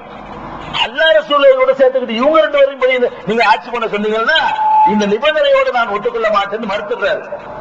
மறுத்த பிறகுதான் உஸ்மான் வருது. உஸ்மான் 3வது ஜனாதிபதிங்கிறமே உண்மையில வருஷப்படி பார்த்தோம்னா Abu Bakr, Umar, Abdul Rahman Auf, Ali, Usman, அப்படிதான் வருஷம் வரணும். ஆனால் என்ன பண்றாரு, உஸ்மான் போய் சொல்றாரு, அப்துல் ரஹ்மான் இந்த மாதிரி என்கிட்ட கொடுத்தாங்க, அலிட்ட கொடுத்தேன், இந்த கண்டிஷன் ஒத்துக்கிற மாட்டேங்கிறாரு, ஒவ்வொருக்கும் அதான் கண்டிஷன், உனக்கு அதான் கண்டிஷன் ஒத்துக்கிறியா கேட்கிறாரு. சரி, உஸ்மான் ரலியல்லாஹு அன்ஹு நினைச்சாங்க, அல்லாஹ் சொன்னபடி நடப்பேன், ரசூல் சொன்னபடி நடப்பேன், அபூபக்கர் வழியில் நடப்பேன், உமர் வழியில் நடப்பேன் என்று. அதான் பதவி பிரமாணம். இந்த பதவி பிரமாணம் எடுப்பாங்க இல்லங்க, பதவி ஏற்கும் பொழுது அவர் பதவி பிரமாணத்தை 4, அவர் 2 பதவி பிரமாணம் ஏற்றுக்க வேண்டார் அலி, இவர் 4 ஏற்றுக்க வேண்டார். அல்லாஹ் சொன்னபடி நடப்பேன், ரசூல் சொன்னபடி நடப்பேன், அபூபக்கர் வழியில் நடப்பேன், உமர் வழியில் என்ன ஆட்சி அமைத்துக் கொள்வேன் ஒத்துக்கிட்டார். ஒத்துக்கிட்ட பிறகு உஸ்மான் தான் ஆட்சியாளர் மக்கள்கிட்ட அறிமுகப்படுத்தார். எல்லாரும் என்னையாக்குனாங்க, நான் ஒன்று விரும்பவில்லை, அலிட்ட கொடுத்தேன், அவர் என்ன கண்டிஷனை ஏற்றுக்கல, நான் உஸ்மான் ஒப்படைச்சிட்டேன் அப்படின்னு சொல்லிட்டார். அப்ப உஸ்மான் ரலியல்லாஹு அன்ஹு அவர்கள் 3வது ஜனாதிபதியாக தேர்ந்தெடுக்கப்பட்ட முறை இதுதான். அதாவது இந்த கூட்ட செலவுக்காக வேண்டி வர்றாங்களா? கூட்ட செலவு என்ன, நம்ம ரேவலம் போறோம், இவங்க எல்லாம் உட்காந்துருக்க சேரு, ஒரு சேருக்கு எப்படியும் 3 ரூபா வர இருக்குமா ஊர்ல? 3 ரூபா வர, 3 ரூபா ஆளுக்கு 3 ரூபா கூட வச்சிருக்காங்க. அதெல்லாம் கையில இருந்து போட முடியாது, நாளைக்கு நடத்துறதுக்கு கலந்துருவாங்க. அதெல்லாம் கட்டுப்படி அவங்க கையை பிடிக்காத வகையில நீங்க தாராளமா நிதி கொடுக்க வர்றாங்க. அப்ப உஸ்மான் ஜனாதிபதி ஆயிட்டாங்க. இந்த இடத்துல சில விஷயங்களை உடைச்சேதான் பேசணும். இந்த மூடி மறைச்சி பூசி மலவெல்லாம் கூடாது. உஸ்மான் ரலியல்லாஹு அவர்களை பொறுத்த வரைக்கும் நல்லவருங்கிறதுக்கு உள்ள அவ்வளவு இலக்கணம் உள்ளவர். வெகுளி, இந்த கசடு இல்லாதவர், சூதுவாதி இல்லாதவர், வெளுத்ததெல்லாம் பால் நம்பக்கூடியவர், இப்படி என்ன வேண்டாலும் சொல்லிக்கிறங்க. அவரை பற்றி சொல்வதாக இருந்தால் மலக்குகள் அவரை பார்த்து வெட்கப்படுவார்களாம். அப்படிப்பட்ட அந்த மாதிரியான ஒரு வெட்க உணர்வோட சின்ன தப்பு கூட செய்ய மாட்டார், ஒரு அசிங்கமான இருக்க மாட்டாரு. சட்டையை கட்டிட்டு சில பேர்லாம் இருப்பான், இவர் அந்த மாதிரிலாம் பார்க்கவே முடியாது. இப்படி இந்த போத்தி பொம்பளை மாதிரி போத்தி இப்படிலாம் ஒழுக்கமா இருப்பார். அவருடைய தனிப்பட்ட வாழ்க்கையை, கேரக்டரை குறைய சொல்ல முடியாது. ஆனால் ஆட்சியை நடத்துறதுக்கு இது பத்தாது. ஆட்சியை நடத்துறதுக்கு இதெல்லாம் விட கொஞ்சம் கிரிமினல் வேலை தெரிஞ்சிருக்கணும். இவன் எப்படி பண்ணுவான், எப்படி எப்படி நுழைவான், எப்படி இருந்தாலும் பண்ணணும், எல்லாத்தையும் நம்பினான்னு சொன்னா நாசமா போயிருமாங்க. எவனோ ஒருத்தர் நம்பி அவன் பொறுப்பு கொடுப்போம், அவன் நாட்டை ஒண்ணுமில்ல வாங்கிட்டு போயிருவான். அந்த மாதிரிதான் நடந்துரும். இதை எடை போட தெரியாதவர் தான் உஸ்மான் ரலியல்லாஹு அன்ஹு. இவர்கிட்ட என்ன தப்பு என்னன்னு கேட்டா, நல்லவரா இருந்தாரு, நல்லவரா இருக்கிறார். ஒரு ஆட்சியை நிர்வகிப்பதற்குரிய தகுதி பெற்றவராக உஸ்மான் இருக்கவில்லை என்பதை அவருடைய 19 வருஷ ஆட்சியை நிரூபிச்சு காட்டுறார். அதிகமான கால ஆட்சியில் இருந்தவர் யாரு? உஸ்மான் ரலியல்லாஹு அன்ஹு. எப்படி நிரூபிச்சு காட்டுறாரு அப்படின்னு கேட்டா, எங்க எல்லாம் இஸ்லாம் பரவி இருக்குதோ அங்க எல்லாம் கவர்னர்களை நியமிப்பாங்க. ஒவ்வொரு ஊர்களையும் பில் கலெக்டர்களை நியமிப்பாங்க. பில் கலெக்டர் வசூல் பண்ணுவாங்க இல்லையா, அந்த மாதிரி நியமிப்பாங்க. அதை நியமிச்சவர்கள் யாரை நியமிச்சார்னு கேட்டா, சொந்தக்காரங்களையா நியமிச்சார். எந்த வகத்தில் நியமிக்கிறாரு? சொந்தக்காரங்களை அனுசரிக்கணும். இப்படி புரிஞ்சுட்டார் போல இருக்கு. உறவினர்களை அனுசரிக்கணும் இருக்குல்ல, அது நம்ம சொந்த விஷயத்தில் உள்ளது. உறவினர்களை அனுசரிக்கின்றவன என் மகனை துணை முதல்வராக்கி, என் பேரனை கல்வி மந்திரி ஆக்கி, இப்படியா? இதா அர்த்தம். ஓட்டு சொத்து பத்து சோகத்துல நல்லா கவனிச்சுட்டு அர்த்தம். அப்ப அண்ணனுக்கு ஒரு பதவி, தம்பிக்கு ஒரு பதவி, மாமனுக்கு ஒரு பதவி, மச்சானுக்கு ஒரு பதவி. அந்த மாதிரி என்ன பண்றாருன்னா, இன்றையெல்லாம் கவர்னர்கள் நியமிக்கப்படுகிறார்களோ எல்லாம் இந்த மனு உமையாக்கள். இவர் உமையா குலத்திற்கு சேர்ந்தவர். உஸ்மான் என்பவர் உமையாக்கள் என்ற பிரிவை சேர்ந்தவர். இவர் நியமிச்ச அவ்வளவு பேருமே உமையா வம்சத்துக்காரங்க தான். வேறு யாருடைய சொந்தக்காரங்களும் முறையிடுவாங்க. இன்னும் நம்மள மருமகனை கவனிக்காம இருக்கிறீங்க, தம்பியை கவனிக்காம இருக்கிறீங்க, சித்தப்பா மகனை கவனிக்காம இருக்கிறீங்க, அப்படியே கஷ்டப்படுறியா? நீ இந்த ஊருக்கு கவர்னா இருந்துக்க, நீ அந்த ஊருக்கு இதா இருந்துக்க, நீ இந்த ஊருக்கு பொறுப்பா இருந்துக்க, எப்படின்னாரு. இந்த உஸ்மான் ரலியல்லாஹு அன்ஹுடைய இந்த நிர்வாகம் செய்கிற திறமை இல்லாத காரணத்தினால உள்ளுக்குள்ள பூசல் வருது, அதிருப்தி ஏற்படுது. அதிருப்திகள் சமயங்கள்ல தெரியாது, இப்படியே புகஞ்சுட்டே இருக்கும். ஒரு நேரம் இல்லாட்டி ஒரு நேரம் பழிச்சு நொடிச்சு போயிடும், தெரியவே கண்டுபிடிக்க வேண்டாது. அப்ப வங்காளதேசத்துல புரட்சி வந்துச்சு, திடீர்னு வந்துருச்சு. அது ஒரு 25 வருஷத்தினுடைய வெளிப்பாடுதான் பங்களாதேஷ். பாகிஸ்தான் இருந்தது பங்களாதேஷ போனுச்ச 25 வருஷத்தினுடைய வெளிப்பாடு ஒரு புரட்சியாக வெடிக்குது. ஈரான்ல புரட்சி நடந்துச்சு, வெளிப்படையா ஒண்ணுமே தெரியல. ரசாசா பகலவி அசைக்கலான்னு உலகமா நினைச்சுட்டு இருந்துச்சு மன்னர். அந்த பகலவி இருந்தானே அவன் அசைக்கலான்னு எல்லாம் நினைச்சுட்டு இருந்தாங்க. உள்ளுக்குள்ள வாட்டுக்கு மௌன புரட்சி நடந்துகிட்டே இருக்கு. திடீர்னு எல்லா வழியும் வண்டா முடிஞ்சு வச்சுக்கிற. அவன் நாட்டில் இருக்க முடியாம, பாடியை கூட அடக்கம் செய்ய முடியாம, என்னை அடக்கிறதுக்கு எந்த நாளாவது ஏத்துக்கிறீங்களான்னு சொல்லி ஊரு ஊரா நாடு நாடா சுத்த விட்டுவிட்டான்ல. அப்ப அந்த மாதிரியாக உஸ்மான் ரலியல்லாஹு இந்த நடவடிக்கையில மக்களுக்கு அதிருப்தி அங்க பேசிக்கிறாங்க. மக்கள் அதிருப்தியை கவனிக்காம இந்த திணிக்கிற வேலை யாரு பண்றார்களோ அவர்களுக்கு எல்லாம் வரலாற்றுல பெரிய தோல்வி பிரகாரத்தில் கிடைக்கும். மக்களுடைய எண்ண ஓட்டங்களுக்கு ஏற்பட்டா ஒரு காரியங்களை ஒரு நியமனங்களை செய்யணும். உஸ்மானுடைய இந்த நியமனம் இப்படியே ஒரு ஆகும். பண்றாரு எல்லாம் சொந்த குடும்பமாக்கிட்டாரு, முதலாளிக்கு கொடுத்துட்டு இருக்கிறது இஸ்லாத்துல இல்லையே, இந்த மாதிரி பண்றாரு அப்படிங்கிற மாதிரியான ஒரு எதிர்ப்பு சூழ்நிலை உஸ்மானுக்கு எதிராக உண்டாகிக்கிட்ட எந்த அளவுக்குன்னா மதீனாவிலே வந்துருச்சு. மதீனாவிலேயே உஸ்மானுக்கு என்ன செஞ்சு தப்பு, என்ன விபச்சாரம் பண்ணாரா, கொலை பண்ணாரா, அல்லது தொழுகை பாகத்தில் பேணுதல் இல்லாம இருந்தாரா, ஒன்னும் தப்புலாம் இல்ல. நிர்வாகி தெரியல.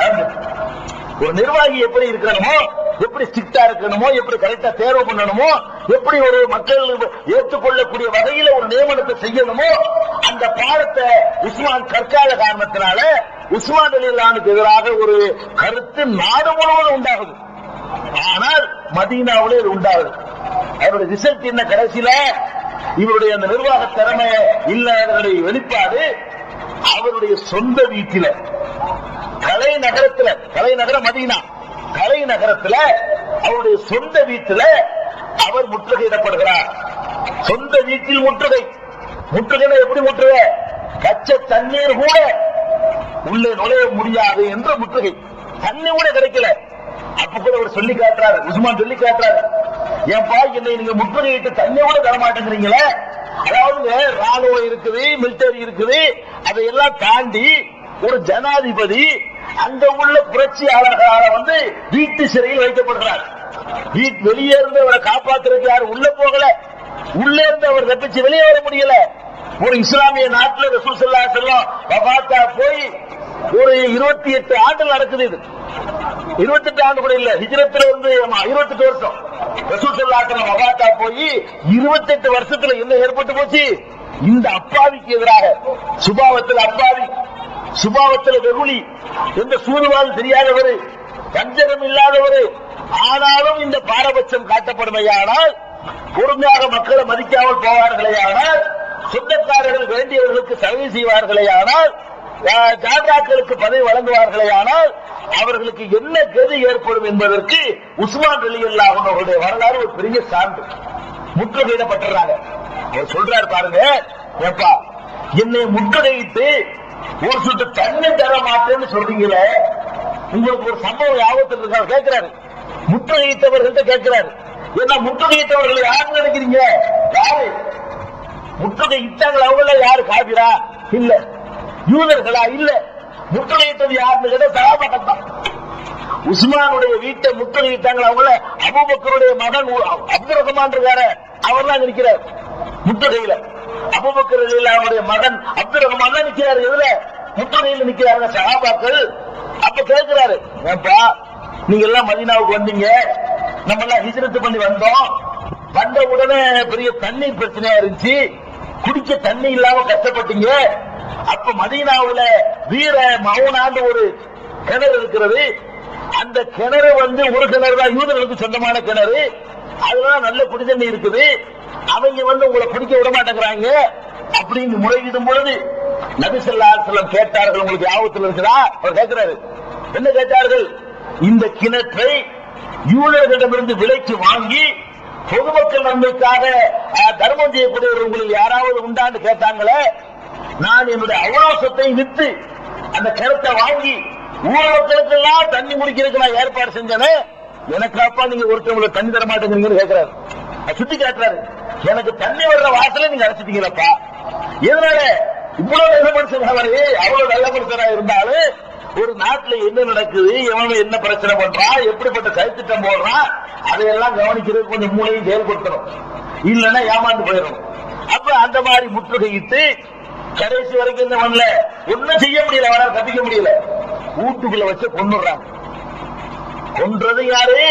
சஹாபாக்கள். அவங்க நினைச்சாங்க இவர் இஸ்லாத்துக்கு எதிராக போறாரு நினைச்சு கொண்டாங்க. அவர் என்ன நினைக்கிறார், நம்ம சொந்தக்காரங்க அனுப்பிச்சு, அவர் 2 பேரும் எண்ணத்தால் நல்லவர்கள் தான். இவரும் இஸ்லாத்துக்கு எதிராக போகணும்னு போகல, அவர்களும் இஸ்லாத்துக்கு எதிராக போகணும்னு போகல. இவன் நினைக்கிறாரு நம்ம எல்லாத்தையும் நான் சொந்தக்காரங்க அனுசரிக்கணும், உறவினர்களை பகச்சிக்க கூடாது அப்படிங்கிற ஹதீஸை இவர் எப்படி புரிஞ்சுக்கிறார். இவங்க என்ன பண்றாங்க, ஒரு ஆட்சி போட்டு நாசமாக்கி எப்படி வலிமை ஒவ்வொரு காலத்துல இருந்துச்சு, ஒவ்வொரு காலத்துல எந்த மாதிரி இருந்துச்சு குட்டிச்சவராக்கிட்டாரு இவங்களுடைய ஆதங்கம். அந்த கொலை செய்வதில் சில முனாபிக்குகளும் ஊடுருவி சேர்ந்துக்கிட்டாங்க. எல்லாரும் அப்படி சொல்ல முடியாட்டாலும் சில சகாபாக்களும் இருந்தார்கள், முனாபிக்குகளும் அதுல பங்கெடுத்துக் கொண்டு ஊடுருவி அவரை காலி பண்ணி விட்டாங்க, கொலை பண்ணி விட்டாங்க. கொலை செய்யப்பட்டவரை மறுபடி வெற்றிடும். மூணாவது அடுத்த நாலாவது யாரை வைக்கிறது அப்படின்னு சொல்லி, அப்ப நாலாவதாக அலி ரலியல்லாஹு அன்ஹு அவர்களை ஆட்சி பொறுப்புக்கு போய் எல்லாரும் கேட்கிறாங்க. இப்ப போய் என்ன செய்யறாங்க எல்லாரும், என்ன ஒரு ஏற்பாடு செய்யலையே உஸ்மான் கேட்கிற அளவுக்கு மக்களும் இல்லை, ஒரு திருட்டு கூட கேட்க மாட்டாங்களே. அவருக்கு எதிராக மதீனாவே திரண்டு நிக்குது, இவ்வளவு பேரும் முற்றுகையிட்டு இருக்கும்போது காப்பாற்ற யாரும் முயற்சி பண்ண காணாம், எல்லாரும் வெறுக்கிறவர்கள் ஆயிட்டார். அவர் மதீனாவுல அவர் கொல்லப்படுறது திடீர்னு கொல்லப்பட்ட தெரியல என்றலாம், நீண்ட நாட்கள் முற்றுகையில வச்சிருந்து கொள்வதாக இருந்தா அவரை காப்பாற்றுறதுக்காக வேண்டி எந்த முஸ்லீமும் யாரும் எடுக்கல. இவர் போறது நல்லது நினைக்கிற அளவுக்கு அந்த சமுதாயத்தினுடைய என்ன ஓட்டம் அன்னைக்கு இருந்திருக்கு, கொல்லப்பட்டு போயிட்டார். அப்ப மக்கள் எல்லாம் போய் இப்படி இருக்க முடியாது, இனிமே நீங்க தான் அந்த ஆட்சி பொறுப்பை ஏத்துக்கணும் அப்படின்னு சொல்லி அலி ரலியல்லாஹு அன்ஹு அவர்களை ஜனாதிபதியா கேட்கிறாங்க. சூழலை அவரும் பார்க்கிறாரு, இந்த நேரத்தில் ஒரு ஒழுங்கான ஆட்சி பொறுப்பு இல்லைன்னு சொன்னா நாடு சதுரி போயிடும், நம்ம ஏற்றுதான் ஆகணும்னு சொல்லி ஆட்சி பொறுப்பை அவர் ஏற்றுக்கொள்கிறார். அலி ரலியல்லாஹு அன்ஹு என்ன செய்றாங்க, ஏத்துக்கிறாங்க. இப்பதான் வரலாறு கர்பலாவுடைய பின்னணிங்களா தோங்குது. ஆட்சி பொறுப்பை ஏற்ற உடனே மக்கள்கிட்ட என்ன ஆகுதுன்னு ஆட்சி பொறுப்புக்கு வந்தார்ல, வந்த உடனே கொஞ்ச நாள் கூட ஆகல, என்ன பண்ணிட்டாங்கன்னா உஸ்மான கொன்றவர் அலிதான் பிரச்சாரம் நடக்கும் உள்ளுக்குள்ள. அடுத்த ஆட்சியர் வந்துட்டாரு, உஸ்மான காலி வந்துவிட்டு இவர் ஆட்சிக்கு வந்துட்டாரு.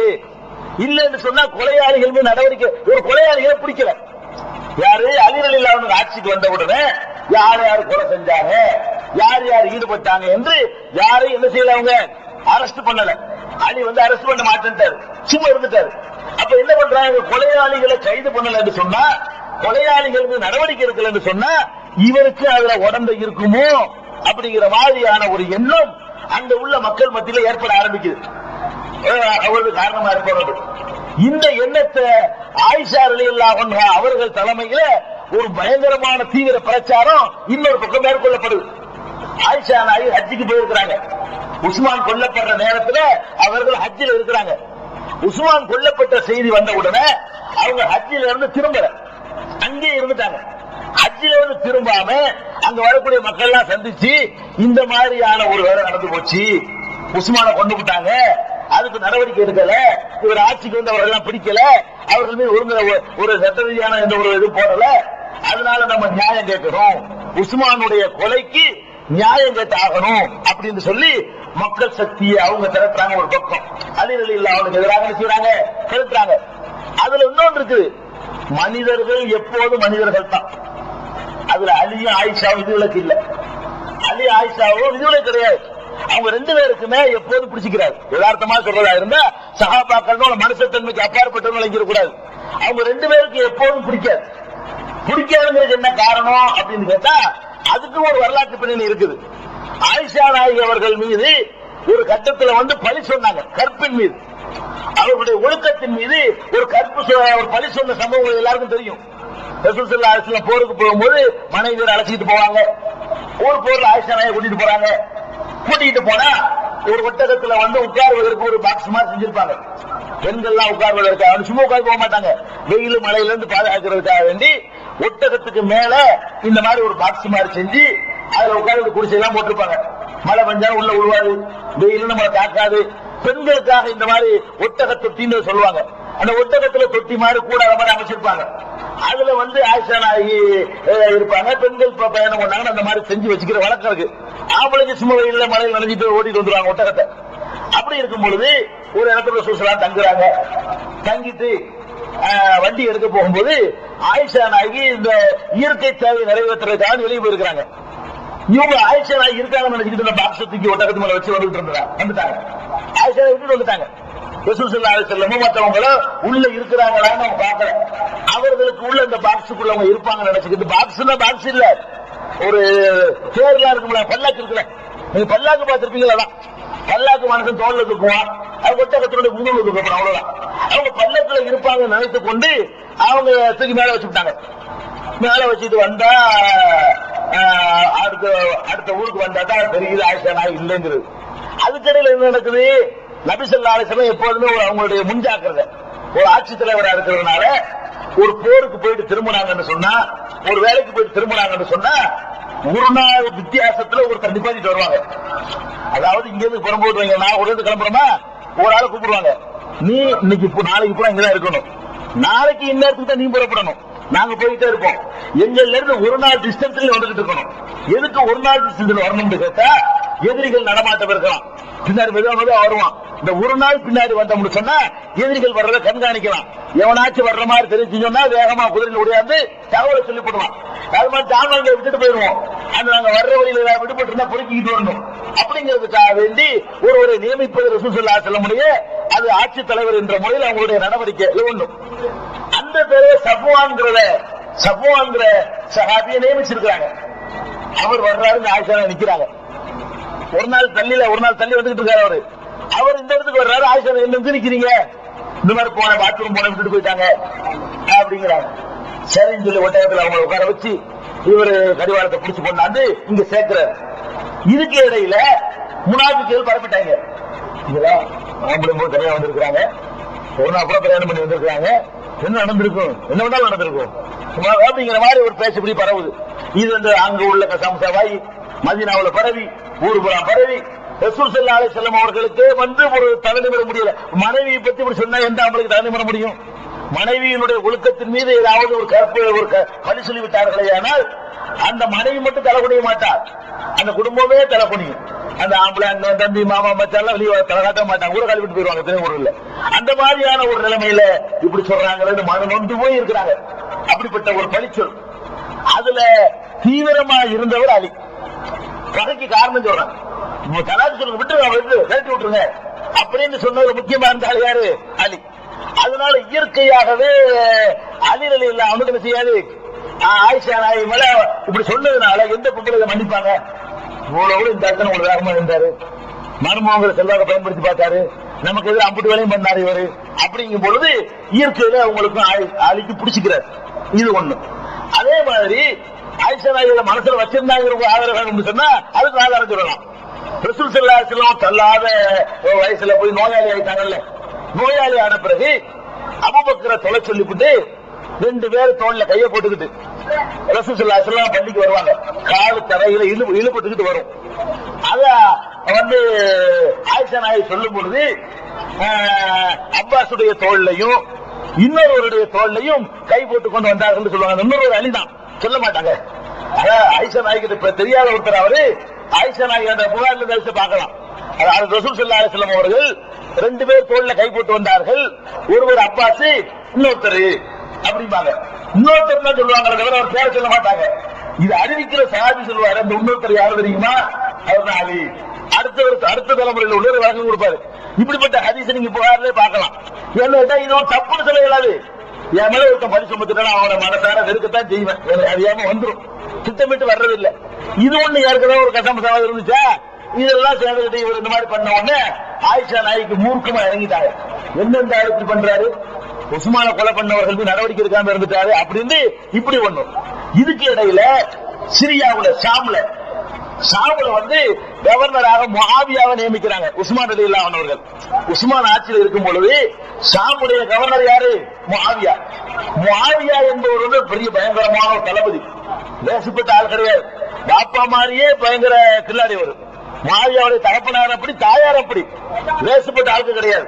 முஆவியாவுடைய தகப்பனார் யார்? அபு சுஃபியான். ரசூலுல்லாஹ்வை பல போர்க்களங்களை சந்திச்சவர் அவர். ரசூல் ஸல்லல்லாஹு அபூ ஜஹலுக்கு பிறகு அந்த சமுதாயத்துக்கு தலைமை தாங்கி ரசூல் ஸல்லல்லாஹு அலைஹி வஸல்லம் அவர்களுக்கு எதிராக பல படைகளை நடத்தி வந்தவர் யாரு?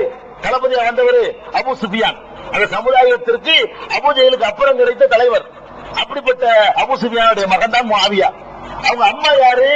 உங்களுக்கு எல்லாம் தெரியும், ஹிந்தாங்கிறம அந்த ஹம்சாவுடைய அவர் கொலை பண்ணதுக்காக வேண்டி, கணவரை கொலை செஞ்சதுக்காக வேண்டி பழி வாங்கல வகசிங்கிறவரை வச்சு அவங்கதான் ஹிந்தா.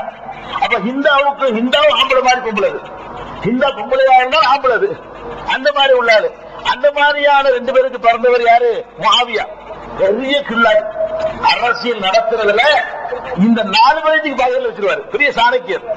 அபூபக்கர் உமர்லாம் கொஞ்சம் கரெக்டா இருக்கான்னு பாப்பாங்க. இந்த சாணக்கியங்கிறவன் இஸ்லாமிய வரலாற்றுல ஒரு சாணக்கியர் உண்டு என்று சொன்னால் யாரை சொல்லலாம்? முஆவியாவை சொல்லலாம். அவருடைய மகன் நல்ல சஹாபி, நல்லவர், கெட்டவர்லாம் கிடையாது. ஆட்சி இப்படிதான் நடத்தணுங்கிறதுக்காக வேண்டி நல்ல சாணக்கியத்தனம்லாம் பண்ணுவாரு. முதல்ல கடற்படையை உருவாக்கினவர். கடற்படை இஸ்லாத்திற்காக உருவாக்கப்பட்ட முதல் கடற்படை, கப்பல் படைங்கிறவங்கள கப்பற்படையை உருவாக்கினவர் யாரு? முஆவியா. அற்புதமான கப்பற்படை. கப்பற்படை அப்படி, அந்த தரப்படை அப்படி, அந்த மாதிரியான ஒரு காலாட்படையை உண்டாக்கி ரொம்ப அழகான முறையில் அந்த சிரியாவை கையில வச்சுட்டு இருக்கிறார். அவர் உஸ்மானுக்கு சொந்தக்காரர். உஸ்மானுக்கு சொந்தக்காரர் சொன்ன உடனே அவர் உனக்கு கட்டுப்பட மாட்டேன் டிக்ளேர் பண்ணி விடுறாரு. அதுதானே ஜனாதிபதி. ஜனாதிபதிக்கு தானே கவர்னர் கட்டுப்படமே. இவர் என்ன பண்றாரு? நீ உஸ்மானை கொண்டுட்ட அல்லது கொலையாளிகள் நடவடிக்கை எடுக்கல, என் சொந்தக்காரர் அவரு, நான் உனக்கு கட்டுப்பட முடியாது, நாங்க தனி, நீ ஆண்டவர் பையத்து பண்ணுறாரு. நான் தான் தலைவர், ஜனாதிபதி. அவர் ஒரு ஜனாதிபதி அங்க அறிவிக்க, இவர் ஒரு ஜனாதிபதி அறிவிக்க, ஆயிஷா நாயகி அங்க மக்காவில் அவங்க ஒரு பக்கம் அலிக்கு எதிராக படதிரட்ட, இப்படி ஒரு பல சிக்கல் அலி ரலியல்லாஹு மாட்டிக்கிறாரு.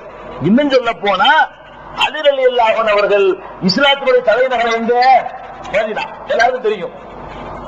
அலி ரலியல்லாஹு தலைநகரம் எதுங்க? எது? மதீனா இல்ல, கூஃபா. அவர் எங்க போயிடுறாரு? கூஃபா போயிடுறாரு. மதீனாவில் இருக்க முடியல. உஸ்மானை கொண்டு போட்டாங்க, நம்மளே காயப்பட்டாங்க செய்வது. தலைநகரம் ஜனாதிபதியின் கையில இல்ல. இவரை பாக்குறாரு, இப்படி உஸ்மானை காலி பண்ணிவிட்டாங்க, இவங்க தீவிரவாதிகளுடைய கையில ஒரு தலைநகரமே இருக்குதுன்னு சொல்லிட்டு இவர் இருந்து கட்டுப்பட வேண்டியவர் இதை விட்டு அங்க போய் நான் இருந்துக்கிறப்ப தலைநகரை மாத்தி விட்டாரு. அலிகள் இல்லாம அப்ப கை இவர் டவுன் ஆயிருக்கு கொஞ்சம் கொஞ்சமா. அலியுடைய ஆட்சியில அவர் ஒரு பக்கம் தனியா டிக்ளேர் பண்ணிக்கிட்டாரு, இவர் ஒரு பக்கம் ஆயிஷா நாயகி ஒரு பக்கம் எதிர்ப்பு உண்டாக்கிட்டு இருக்கிறாங்க. மதீனா அவங்க கையில இல்ல. இப்படியாக அலிக்கு எதிராக ஒரு பெரிய புரட்சி உண்டாகுது. எப்படி புரட்சி உண்டாகுது? அலிக்கு நாங்கள் கட்டுப்பட மாட்டோம் சொல்லி ஹாரிஜியாக்கள் என்ற பெயர்ல ஒரு குரூப் உண்டாகி, ஹாரிஜியான புரட்சியாளர்கள், அலிக்கு எதிராக புரட்சி பண்ணக்கூடியவர்கள் உண்டாகுறாங்க. அப்படி உண்டாகி அலியை திட்டுறது உங்களுடைய வேலை, அலியின் மீது பழி சுமத்துறது வேலை, இல்லாத பிள்ளைகளை சொல்றது அவங்களுடைய வேலை, அலியுடைய இமேஜை குறைக்கிறது உங்களுடைய வேலை. இந்த வேலையில அந்த ஹாரிஜியாக்கள் என்ற குரூப் இறங்குது. அப்படி இறங்கக்கூடிய நேரத்துலதான் இன்னொரு குரூப், ஒரு எதிர்கட்சி இருந்தா ஆளுங்கட்சி ஒண்ணு இருக்கும்ல. இப்ப என்னை திட்டிக்கிட்ட ஒருத்தர் 4 பேர் பண்ணாங்கன்னா என்னை ஆதரிச்சு 4 பேர் பேசுவான். அந்த மாதிரி என்ன ஆகுதுன்னா, அவரை திட்டத்துக்கு ஒரு கூட்டம் உண்டானவன அவருக்கு ஆதரவாக ஒரு கூட்டம் உண்டாகுது. 2மே கண்மூடி கூட்டம். திட்டவனு ஆதாரத்தோடு திட்டல, ஆதரிக்கிறவனு ஆதாரங்களோட காரண காரியத்தில் ஆதரிக்கல. நீ என்ன சொன்னாலும் ஆதரிப்பேன், நீ என்ன சொன்னாலும் எதிர்ப்பேன். ஹாரிஜியாண்டு புரட்சியாளர்கள் உண்டான உடனே அலியுடைய ஆதரவாளர்கள் ஒரு கூட்டம் உண்டாகுது. கூட்டம் பார்ட்டி, ஷியான்னு சொல்றவங்க, ஷியான்னு சொன்னா பார்ட்டியில இருக்கும், கட்சியில இருக்கும். அப்ப ஷியத்து அலி, அது பேர் என்னது? ஷியத்து அலி, அலி பார்ட்டி. ஷியத்து அலி, ஷியத்து அலி, ஷியத்து அலிங்கிறவங்க அலியை விட்டு வெறும் ஷியான் ஆயிடுச்சு. ஷியாங்கிறவன் ஷியான்னா பார்ட்டியில இருக்க, கோஷ்டியில இருக்கும். ஷியத்து அலின்னு ஒரு கூட்டம் உண்டாகுது, அலி கோஷ்டி. அலிகோஷ்டியில் உண்டானதுதான் அந்த அலி அன்னைக்கு கோஷ்டின்னு பேர் அளவுக்கு வந்தாங்க. இப்ப அவங்களுக்கு பேர் வெறும் ஷியா, கோஷ்டி. இந்த ஷியாக்களுடைய வேலை என்னன்னு கேட்டா, இவரை புகழ்றதுக்காக வேண்டி இல்லாத பொல்லாத ஹதீஸ்களை எல்லாம் அவுத்து விடுறது. ரசூல் ஸல்லல்லாஹு அலைஹி வஸல்லம் இஸ்லாத்தின் பெயரால, நபிகளின் பெயரால பொய்கள் நிறைய இருக்குது. அதுல 50% இவங்க தயாரிப்பு. யார் தயாரிப்பு? ஷியாக்களுடைய தயாரிப்பு. எந்த அளவுக்கு தயாரிப்பு? அவன் திட்டம் அப்படி திட்டான்னு சொன்னா இவன் என்ன பண்ணான்னு கேளுங்க. இவன் என்ன பண்றான்னு கேட்டா, ஜிப்ரீல் இருக்காருல்ல, அவரை வங்கி கொடுத்தால அனுப்புனார்ல, அலிக்குத்தான் அனுப்புனான். இவங்க எது கேட்டது? நபியா அனுப்புறது குரானை கொடுத்து அலிக்குத்தான் இல்ல கொடுத்து விட்டான். அலி சின்ன பிள்ளையா இருந்ததுனால இவரை டெம்பரவரியா எடுத்து கொடுத்துச்சு, முகமது கொடுத்துட்டு போனார். இவர் பெரிய ஆள பொருள் ஒப்படைக்காம வந்துட்டார். அதனால அலிதான் உண்மையான ஒரு சூழ்நிலை. எப்படி எதுக்காங்க? அவன் ஹாரிஜியாக்கார அளவுக்கு மீறி திட்டாங்கிறதுக்காக வேண்டி இவன் ஆதரிக்க வேண்டிய வந்துட்டான். அளவுக்கு மீறி அவங்களை இது பண்ண ஆரம்பிச்சுட்டான். இப்படி சொல்லக்கூடிய ஒரு பக்கம் ரசூல் ஸல்லல்லாஹு அலைஹி வஸல்லம் அலியை புகழ்ந்து சொன்னதாக நிறைய புகழ்ந்து சொல்லியிருக்கிறாங்க. சொல்லாத நிறைய சேர்த்து, இவர் தான் என்னுடைய வாரிசு, இவர் தான் நீங்க பின்பற்றணும், எனக்கு அடுத்து இவர் தான் ஆட்சியாளர், இந்த குடும்பத்துல ஆட்சி கேமரா வரைக்கும் இருக்கும் ரசூல் சொன்னதாக. ரசூல் சொல்லலானா இவர் ஆதரிக்கிற பேர்ல ரசூலுடைய மருமக, ரசூலுடைய குடும்பம் அவங்க தான் கேமரா வரைக்கும் ஆட்சி பண்ணுவாங்க. அப்படிங்கிற மாதிரியான ஒரு சித்தாந்தத்தை உண்டாக்கி அலிக்கு ஆதரவு, ரசூலுல்லாஹ் பேரை பயன்படுத்தி ஆதரவு, இந்த மாதிரியான ஒரு குரூப் உண்டான பிறகு இது மத ரீதியான அரசியலுக்காக உண்டான ஒரு பிரிவு மார்க்க ரீதியான பிரிவாக பிற்காலத்தில் நிலைபெற்று போச்சு. இது உண்டானது திமுகவுக்கு எதிராக அண்ணா திமுக உண்டான மாதிரி ஒரு பொலிட்டிக்கல் பிரிவு தான். இது ஹார்ஜியாங்கிறது ஒரு பொலிட்டிக்கல் பிரிவு, ஷியாங்கிறது ஒரு பொலிட்டிக்கல் பிரிவு. அது ஆளுங்கட்சிக்கு ஆதரவான பிரிவு ஷியா, ஆளுங்கட்சிக்கு எதிரான பிரிவு ஹார்ஜியா. இது நாளடைவில் என்ன ஆகுது கேட்டா, குர்ஆனோட சம்பந்தப்படுத்தி, ஹதீஸோட சம்பந்தப்படுத்தி, ரசூலுல்லாஹோட சம்பந்தப்படுத்தி அதன் அடிப்படையில் ஆதரவை பெருக்கிறது அல்லது ஆதரவை குறைக்கிறது, அதுல இறங்கிட்டாங்க. அந்த மாதிரி ஏற்படும் பொழுதுதான் இந்த இமேஜ் ரசூலுல்லாஹ் மேல, அவங்க புள்ள குட்டிகள் மேல, அவங்க சந்ததிகள் மேல இமேஜ் உண்டாக்குற கூட்டம் ஒரு மாதிரியான செய்து வளருது.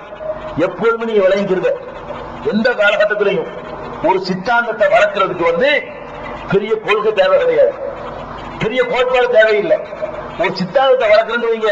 இப்ப நான் மேடையில் பேசிட்டு இருக்கேன்னா ஒரு 10 பேர் மேடையில் ஏறி என்னை கொண்டுட்டாங்கன்னு வைங்களேன், இதுக்காக தோல்வி வரக்கூடாது. எப்படி கொண்டாடல நம்ம அருமை சேரணும். இந்த அனுதாபத்துக்காக வேண்டி ஆதரவு தெரிவிக்கிறதுக்கு பாருங்க, இது அந்த காலத்துல இந்த காலம் வரைக்கும் கிராம நாடு வரைக்கும் மனுஷன் உள்ளது. இப்ப நம்ம பார்க்கலாம், இந்த இலங்கையில ஒரு பொம்பளை பிரதமரா வந்தாங்க, ஸ்ரீமாவு பண்டார் நாயக்கா. பண்டார் நாயக்கா கொண்டு விட்டாங்களா? பண்டார் நாயக்கா அந்த நாட்டு ஜனாதிபதி, அவரை கொண்டு ஒண்ணு அவர் கொண்டாட்டிங்கிற முறையில் ஆட்சி வந்துட்டாங்க.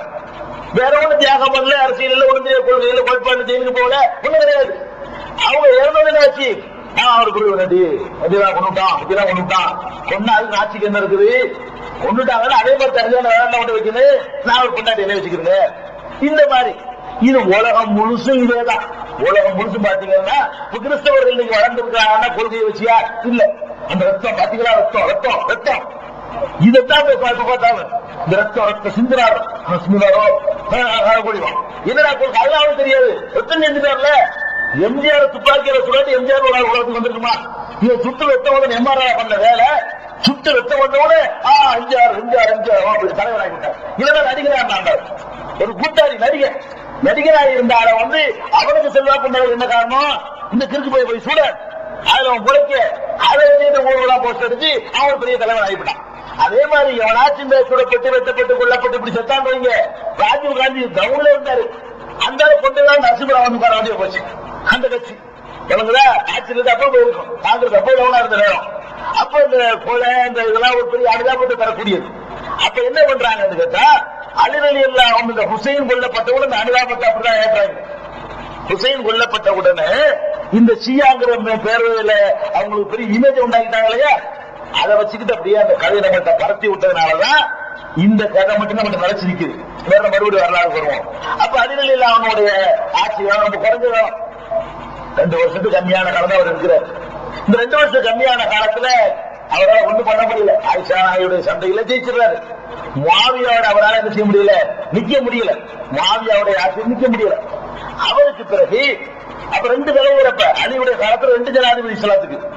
முஆவியா தலைமையில் அது ஒரு பகுதிக்கு தலைவர், இவருக்கு அந்த எந்த கண்ட்ரோலும் கிடையாது. இவங்க இந்த பகுதியில் அவருக்கு கண்ட்ரோல் கிடையாது. யாரு கண்ட்ரோல் இல்லாத ஒண்ணு மதீனா. மதீனா இவர் கண்ட்ரோலில் அவர் கண்ட்ரோல் இல்ல, அந்த புரட்சியாளர்களுடைய கையில மதீனா. அப்படி பார்த்தா 3 ஆட்சி, இவங்க ஒரு ஆட்சி, சிரியாவோட ஒரு ஆட்சி, கூபாவோட ஒரு ஆட்சி. 3 ஆட்சிகள் நடந்து கொண்டிருக்கக்கூடிய நிலைமை அலி ரலியல்லாஹு காலத்தில் ஏற்படுது. இவர் 2 வருஷத்துக்குள்ளே ஒரு மோட்டா போன உடனே அவருடைய மகன் ஹசன் இவரு அந்த ஆட்சி பொறுப்புக்கு வர்றாரு. இவரு ஒரு இந்த வரலாற்று பிரகாசிக்க கொண்டுருவாங்க. இந்த அப்துல் ரஹ்மான் அவங்க சொன்ன சில பேருடைய வரலாற்றை கண்ணுகளை கலங்க வைக்கும். இதை எதிர்பார்க்கும் அப்பல் கற்ற தன்மை ஒரு பதவி இருவரை விட இருந்து அவர் தான் வரலாற்றில் பிரகாசிப்பார். கழிச்சு நம்ம கண் அப்படி உடுத்தோம், ஆச்சரியமா இருக்கும். அந்த மாதிரி ஒரு பிரகாசிக்கக்கூடிய மாணிக்கங்கள்ல ஒன்றுதான் ஹசன் ரலியல்லாஹு அன்ஹு. ரசூலுல்லாஹ்வுடைய பேரப்பிள்ளை, மூத்த பேரப்பிள்ளை, அலியுடைய மகன். இவர் எப்படி ஆகுது கேட்டா, அந்த இந்த பதவி இந்த போட்டி அட்டாவா நம்ம அது மாதிரிலாம் கிடையாது. இவரே நினைக்கிறாரு, அதுல இறங்கிட்டாங்க. அந்த மாதிரி ஏற்படும் பொழுதுதான் இந்த இமேஜ் ரசூலுல்லாஹ் மேல, அவங்க புள்ள குட்டிகள் மேல, அவங்க சந்ததிகள் மேல இமேஜ் உண்டாக்குற கூட்டம் ஒரு மாதிரியான செய்து வளருது. எப்போதுமே நீங்க விளங்கிக்கிறது, எந்த காலகட்டத்திலையும் ஒரு சித்தாந்தத்தை வளர்க்கறதுக்கு பெரிய கொள்கை தேவை கிடையாது, பெரிய கோட்பாடு தேவையில்லை. ஒரு சித்தாந்தத்தை வளர்க்கறது வைங்க. இப்ப நான் மேடையில் பேசிட்டு இருக்கேன்னா ஒரு 10 பேர் மேடையில் ஏறி என்னை கொண்டுட்டாங்கன்னு வைங்களேன், இதுக்காக தோல்வி வரக்கூடாது. எப்படி கொண்டாடல நம்ம அளவு சேரணும்.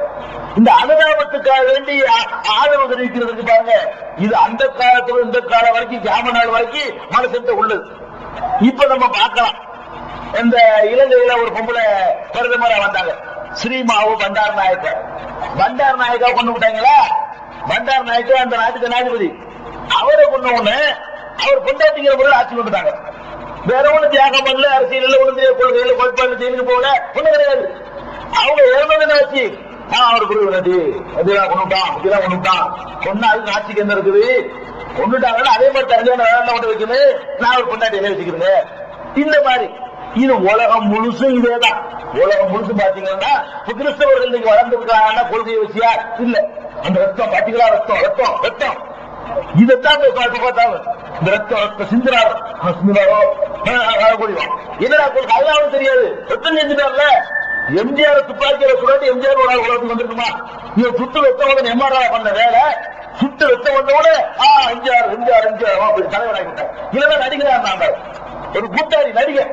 நடிகராக இருந்தால அவனுக்கு செல்வா கொண்டவர் என்ன காரணம்? இந்த கிறுக்கு போய் சூட அதுல அவன் குறைக்க அதை வந்து ஊர்வலா போஸ்ட் அடிச்சு அவன் பெரிய தலைவர் ஆகிட்டான். அதே மாதிரி எவனாச்சும் சுடப்பட்டு வெட்டப்பட்டு கொல்லப்பட்டு இப்படி செத்தான் வைங்க. ராஜீவ் காந்தி டவுன்ல இருந்தாரு, அந்த கொண்டதான் நரசிம்மராவ் வந்து வர வேண்டிய போச்சு. அந்த கட்சி வழங்குதா ஆட்சியில் அப்போ போயிருக்கும், காங்கிரஸ் அப்போ டவுனா இருந்த நேரம். அப்போ இந்த கொலை இந்த இதெல்லாம் ஒரு பெரிய அனுதாபத்தை தரக்கூடியது. அப்ப என்ன பண்றாங்கன்னு கேட்டா, அலி அல்லாஹ் இந்த ஹுசைன் கொல்லப்பட்டவுடன் இந்த அனுதாபத்தை அப்படிதான் ஏற்றாங்க. ஹுசைன் கொல்லப்பட்ட உடனே இந்த ஷியாங்கிற பேரவையில அவங்களுக்கு பெரிய இமேஜ் உண்டாக்கிட்டாங்க இல்லையா, அதை வச்சுக்கிட்டு அப்படியே அந்த கதையை நம்மகிட்ட பரத்தி விட்டதுனாலதான் இந்த கதை மட்டும் நம்ம நினைச்சு நிக்குது. வேற மறுபடியும் வரலாறு வருவோம். அப்ப அலி அல்லாஹ் அவனுடைய ஆட்சி ரொம்ப குறைஞ்சதான், 2 வருஷத்துக்கு கம்மியான காலம் தான் அவர் இருக்கிறார். இந்த 2 வருஷம் கம்மியான காலத்துல அவரால் ஒண்ணும் பண்ண முடியல. ஆயிஷா நாயுடைய சண்டையில ஜெயிச்சிருக்காரு. முஆவியாவோட அவரால் என்ன செய்ய முடியல, நிக்க முடியல. முஆவியாவுடைய ஆட்சி நிக்க முடியல. அவருக்கு பிறகு அப்ப 2 தலைவர், அப்ப அலியுடைய காலத்துல 2 ஜனாதிபதி இஸ்லாத்துக்கு. முஆவியா தலைமையில் அது ஒரு பகுதிக்கு தலைவர், இவருக்கு அந்த எந்த கண்ட்ரோலும் கிடையாது. இவங்க எந்த பகுதியில் அவருக்கு கண்ட்ரோல் கிடையாது. யாரு கண்ட்ரோல் இல்லாத ஒண்ணு மதீனா. மதீனா இவர் கண்ட்ரோல் அவர் கண்ட்ரோல் இல்ல, அந்த புரட்சியாளர்களுடைய கையில மதீனா. அப்படி பார்த்தா 3 ஆட்சி, இவங்க ஒரு ஆட்சி, சிரியாவோட ஒரு ஆட்சி, கூபாவோட ஒரு ஆட்சி. 3 ஆட்சிகள் நடந்து கொண்டிருக்கக்கூடிய நிலைமை அலி ரலியல்லாஹு அன்ஹு காலத்தில் ஏற்படுது. இவர் 2 வருஷத்துக்குள்ள இவர் மோட்டா போன உடனே அவருடைய மகன் ஹசன் இந்த பொறுப்புக்கு வர்றார். ரசூலுல்லாஹ்வுடைய அலி ரலியல்லாஹு அன்ஹு மூத்த மகன் ஹசன் இருக்கார்ல, இவரு அந்த ஆட்சி பொறுப்புக்கு வர்றார். இவர் ஒரு இந்த வரலாற்று பிரகாசிக்கிற தங்கங்கள் சில பேர் தென்படுவாங்க. இந்த அப்துல் ரஹ்மான் அவரு சொன்ன சில பேருடைய வரலாற்றை கண்ணுகளை கலங்க வைக்கும். ஒரு தியாகங்கள் சில எதிர்பார்க்கும் அப்பழுக்கற்ற தன்மை, ஒரு பதவியில இருந்தவரை விட இருந்து சாய்ச்சதை விட வேளாண்டு 8 வருஷம் பாருங்க, அவர் தான் வரலாற்றுல பிரகாசிப்பார். அடிச்சு நம்ம கண் அப்படி உடுக்கும், ஆச்சரியமா இருக்கும். அந்த மாதிரி ஒரு பிரகாசிக்கக்கூடிய மாணிக்கங்கள்ல ஒன்றுதான் ஹசன் ரலியல்லாஹு அன்ஹு. ரசூலுல்லாஹ்வுடைய பேரப்புள்ள, மூத்த பேரப்புள்ள, அலியுடைய மகன். இவரை எப்படி ஆகுது கேட்டா, அந்த இந்த பதவி இந்த போட்டி அட்டாவா நம்ம அது மாதிரிலாம் கிடையாது. இவரே நினைக்கிறாரு, இதுக்கு ஒரு அரசாங்கம் இருக்கணும், இதுக்கு 2 எடுக்கிறோம், காம்ப்ரமைஸா ஒன்னாகிடுவோம், ஒன்னும் நம்ம அவற்றை பயிற்சி பண்ணிடுவோம், இல்ல அவரை நம்ம கூப்பிடுவோம், இது என்னத்துக்கு நம்ம 2 ஆட்சியா இருந்துட்டு நாட்டை கெடுத்துக்கிட்டு இருக்கணும் அப்படின்னு நினைக்கிறார். ஹசன் ரலியல்லாஹு அன்ஹு ரசூலுல்லாஹ் சொன்னாங்க, ஹசனை காட்டி சொன்னாங்க, என்னுடைய இந்த பேரப்புள்ள இருக்கிறாரு, இவர் மூலமாக என் சமுதாயம் 2ஆக பிளவுபடும் பொழுது அல்லாஹ் ஒன்றுபடுத்துவான்னு சொன்னாங்க. இன்னபுனி ஹாதா யுஸ்லிஹுல்லாஹு பைன ஃபஅத்தைனி, 2 பிளவுகளுக்கு மத்தியில இவர் மூலமாக அல்லாஹ் ஒரு இணக்கத்தை ஏற்படுத்துவான்னு சொன்னாங்க. அது அல்லாஹ் அந்த ஹசன் மூலமா பெரிய ஹுசைன் ரலியல்லாஹு விட வரலாற்றில் பிரகாசிக்கக்கூடியவராக எடுத்துக்கொண்டா இவர் தான் சொல்லலாம், ஹசனை சொல்லலாம். அவர் தந்தைக்கு பிறகு மகன் வாரிசா வந்துட்டாலும் கூட, ஆட்சிக்கு வந்துட்டாலும் கூட அவர் அதை தக்க வச்சுக்கிற விரும்பல. ஏன்னா பலவீனமாக ஆட்சி பலமா இருக்கணும், நான் ஆட்சியில் இருக்கணுங்கிறது அவசியம் கிடையாது, ஒரு ஆட்சி பலமான ஆட்சியா இருக்கணும். அதனால நானும் சேர்ந்து அவற்றை பையத்து பண்ணிடுறேன்னு சொல்லி பார்த்தாரு. எதை போட்டாரு? அலியை விட அது ஸ்ட்ராங்கா இருக்குது. ஹசன் எதை போடுறாரு? இவர் அத்தை ஆட்சி பண்ணதை விட அவர் தான் பொசிஷன் அழகா வச்சிருக்கிறாரு. கடற்படை என்ன, தரப்படை என்ன, காற்படை என்ன, அந்த திட்டமிடுதல் என்ன, விவேகம் என்ன, ஒரு அற்புதமான ஆட்சி. ஆட்சி முறையில பெரிய கரை கண்டாரு மாவியா. அதை பாக்குறாங்க. இவங்க நல்லா அவங்க ஓட்டு குழப்பிட்டு நம்ம கண்ட்ரோல் இல்லாம இது ஒரு தேவையா இது வச்சுக்க அப்படின்னு சொல்லி முஆவியாட்ட போய் காம்ப்ரமைஸ் பண்ணி ஆட்சியை ஒப்படைச்சே விட்டார். முஆவியாட்ட எந்த பேரும் பேசல. இவர் 6 மாசம் தான் ஆட்சியில் இருந்தாரு. 6 மாசத்துக்கு இவர் செஞ்ச ஒரே வேலை என்னன்னு கேட்டா ஒரு ஆட்சியை உருவாட்டார். ஒரே ஒரு ஆட்சியை உருவாக்கிட்டார். இதோட வரலாறு எப்படி முடிஞ்சிருக்குன்னு சொன்னா குழப்பமே இல்ல. இவரு சின்னவர் யார், ஹசனுடைய தம்பி ஹுசைன். இவர் என்ன பண்றாருன்னா அது எப்படி நம்ம ரசூலுல்லாஹ்வுடைய பரம்பரை நம்ம தான் ஆட்சி பண்ணணும், அது எப்படி அவன்கிட்ட கொண்டு நீ கொடுக்க போச்சு? இவரும் சாப்பிட்ட கொடுத்துட்டாரு ஆட்சியை. இவர் என்ன பண்றாருன்னு கேட்டா நம்மிடத்தில் தான் இருக்கணும், நாம தான் அதுக்கு உரியவர்கள், நாம தான் அதுக்கு சொந்தக்காரர்கள் அப்படிங்கிற மாதிரி அதை தரணும்னு இவர் ஃபைட் பண்றாரு. அலிரல அண்ணங்காரர் கொடுத்த ஆட்சியை திருப்பி தரணும் என்பதுதான் உள்ள ஃபைட். அது எந்த அடிப்படையில் ஃபைட் பண்றாரு? மக்கள் ஆதரவு இருந்துச்சா, மக்கள் இவர் பக்கம் நின்றார்களா? அவ்வளவு நிக்கல.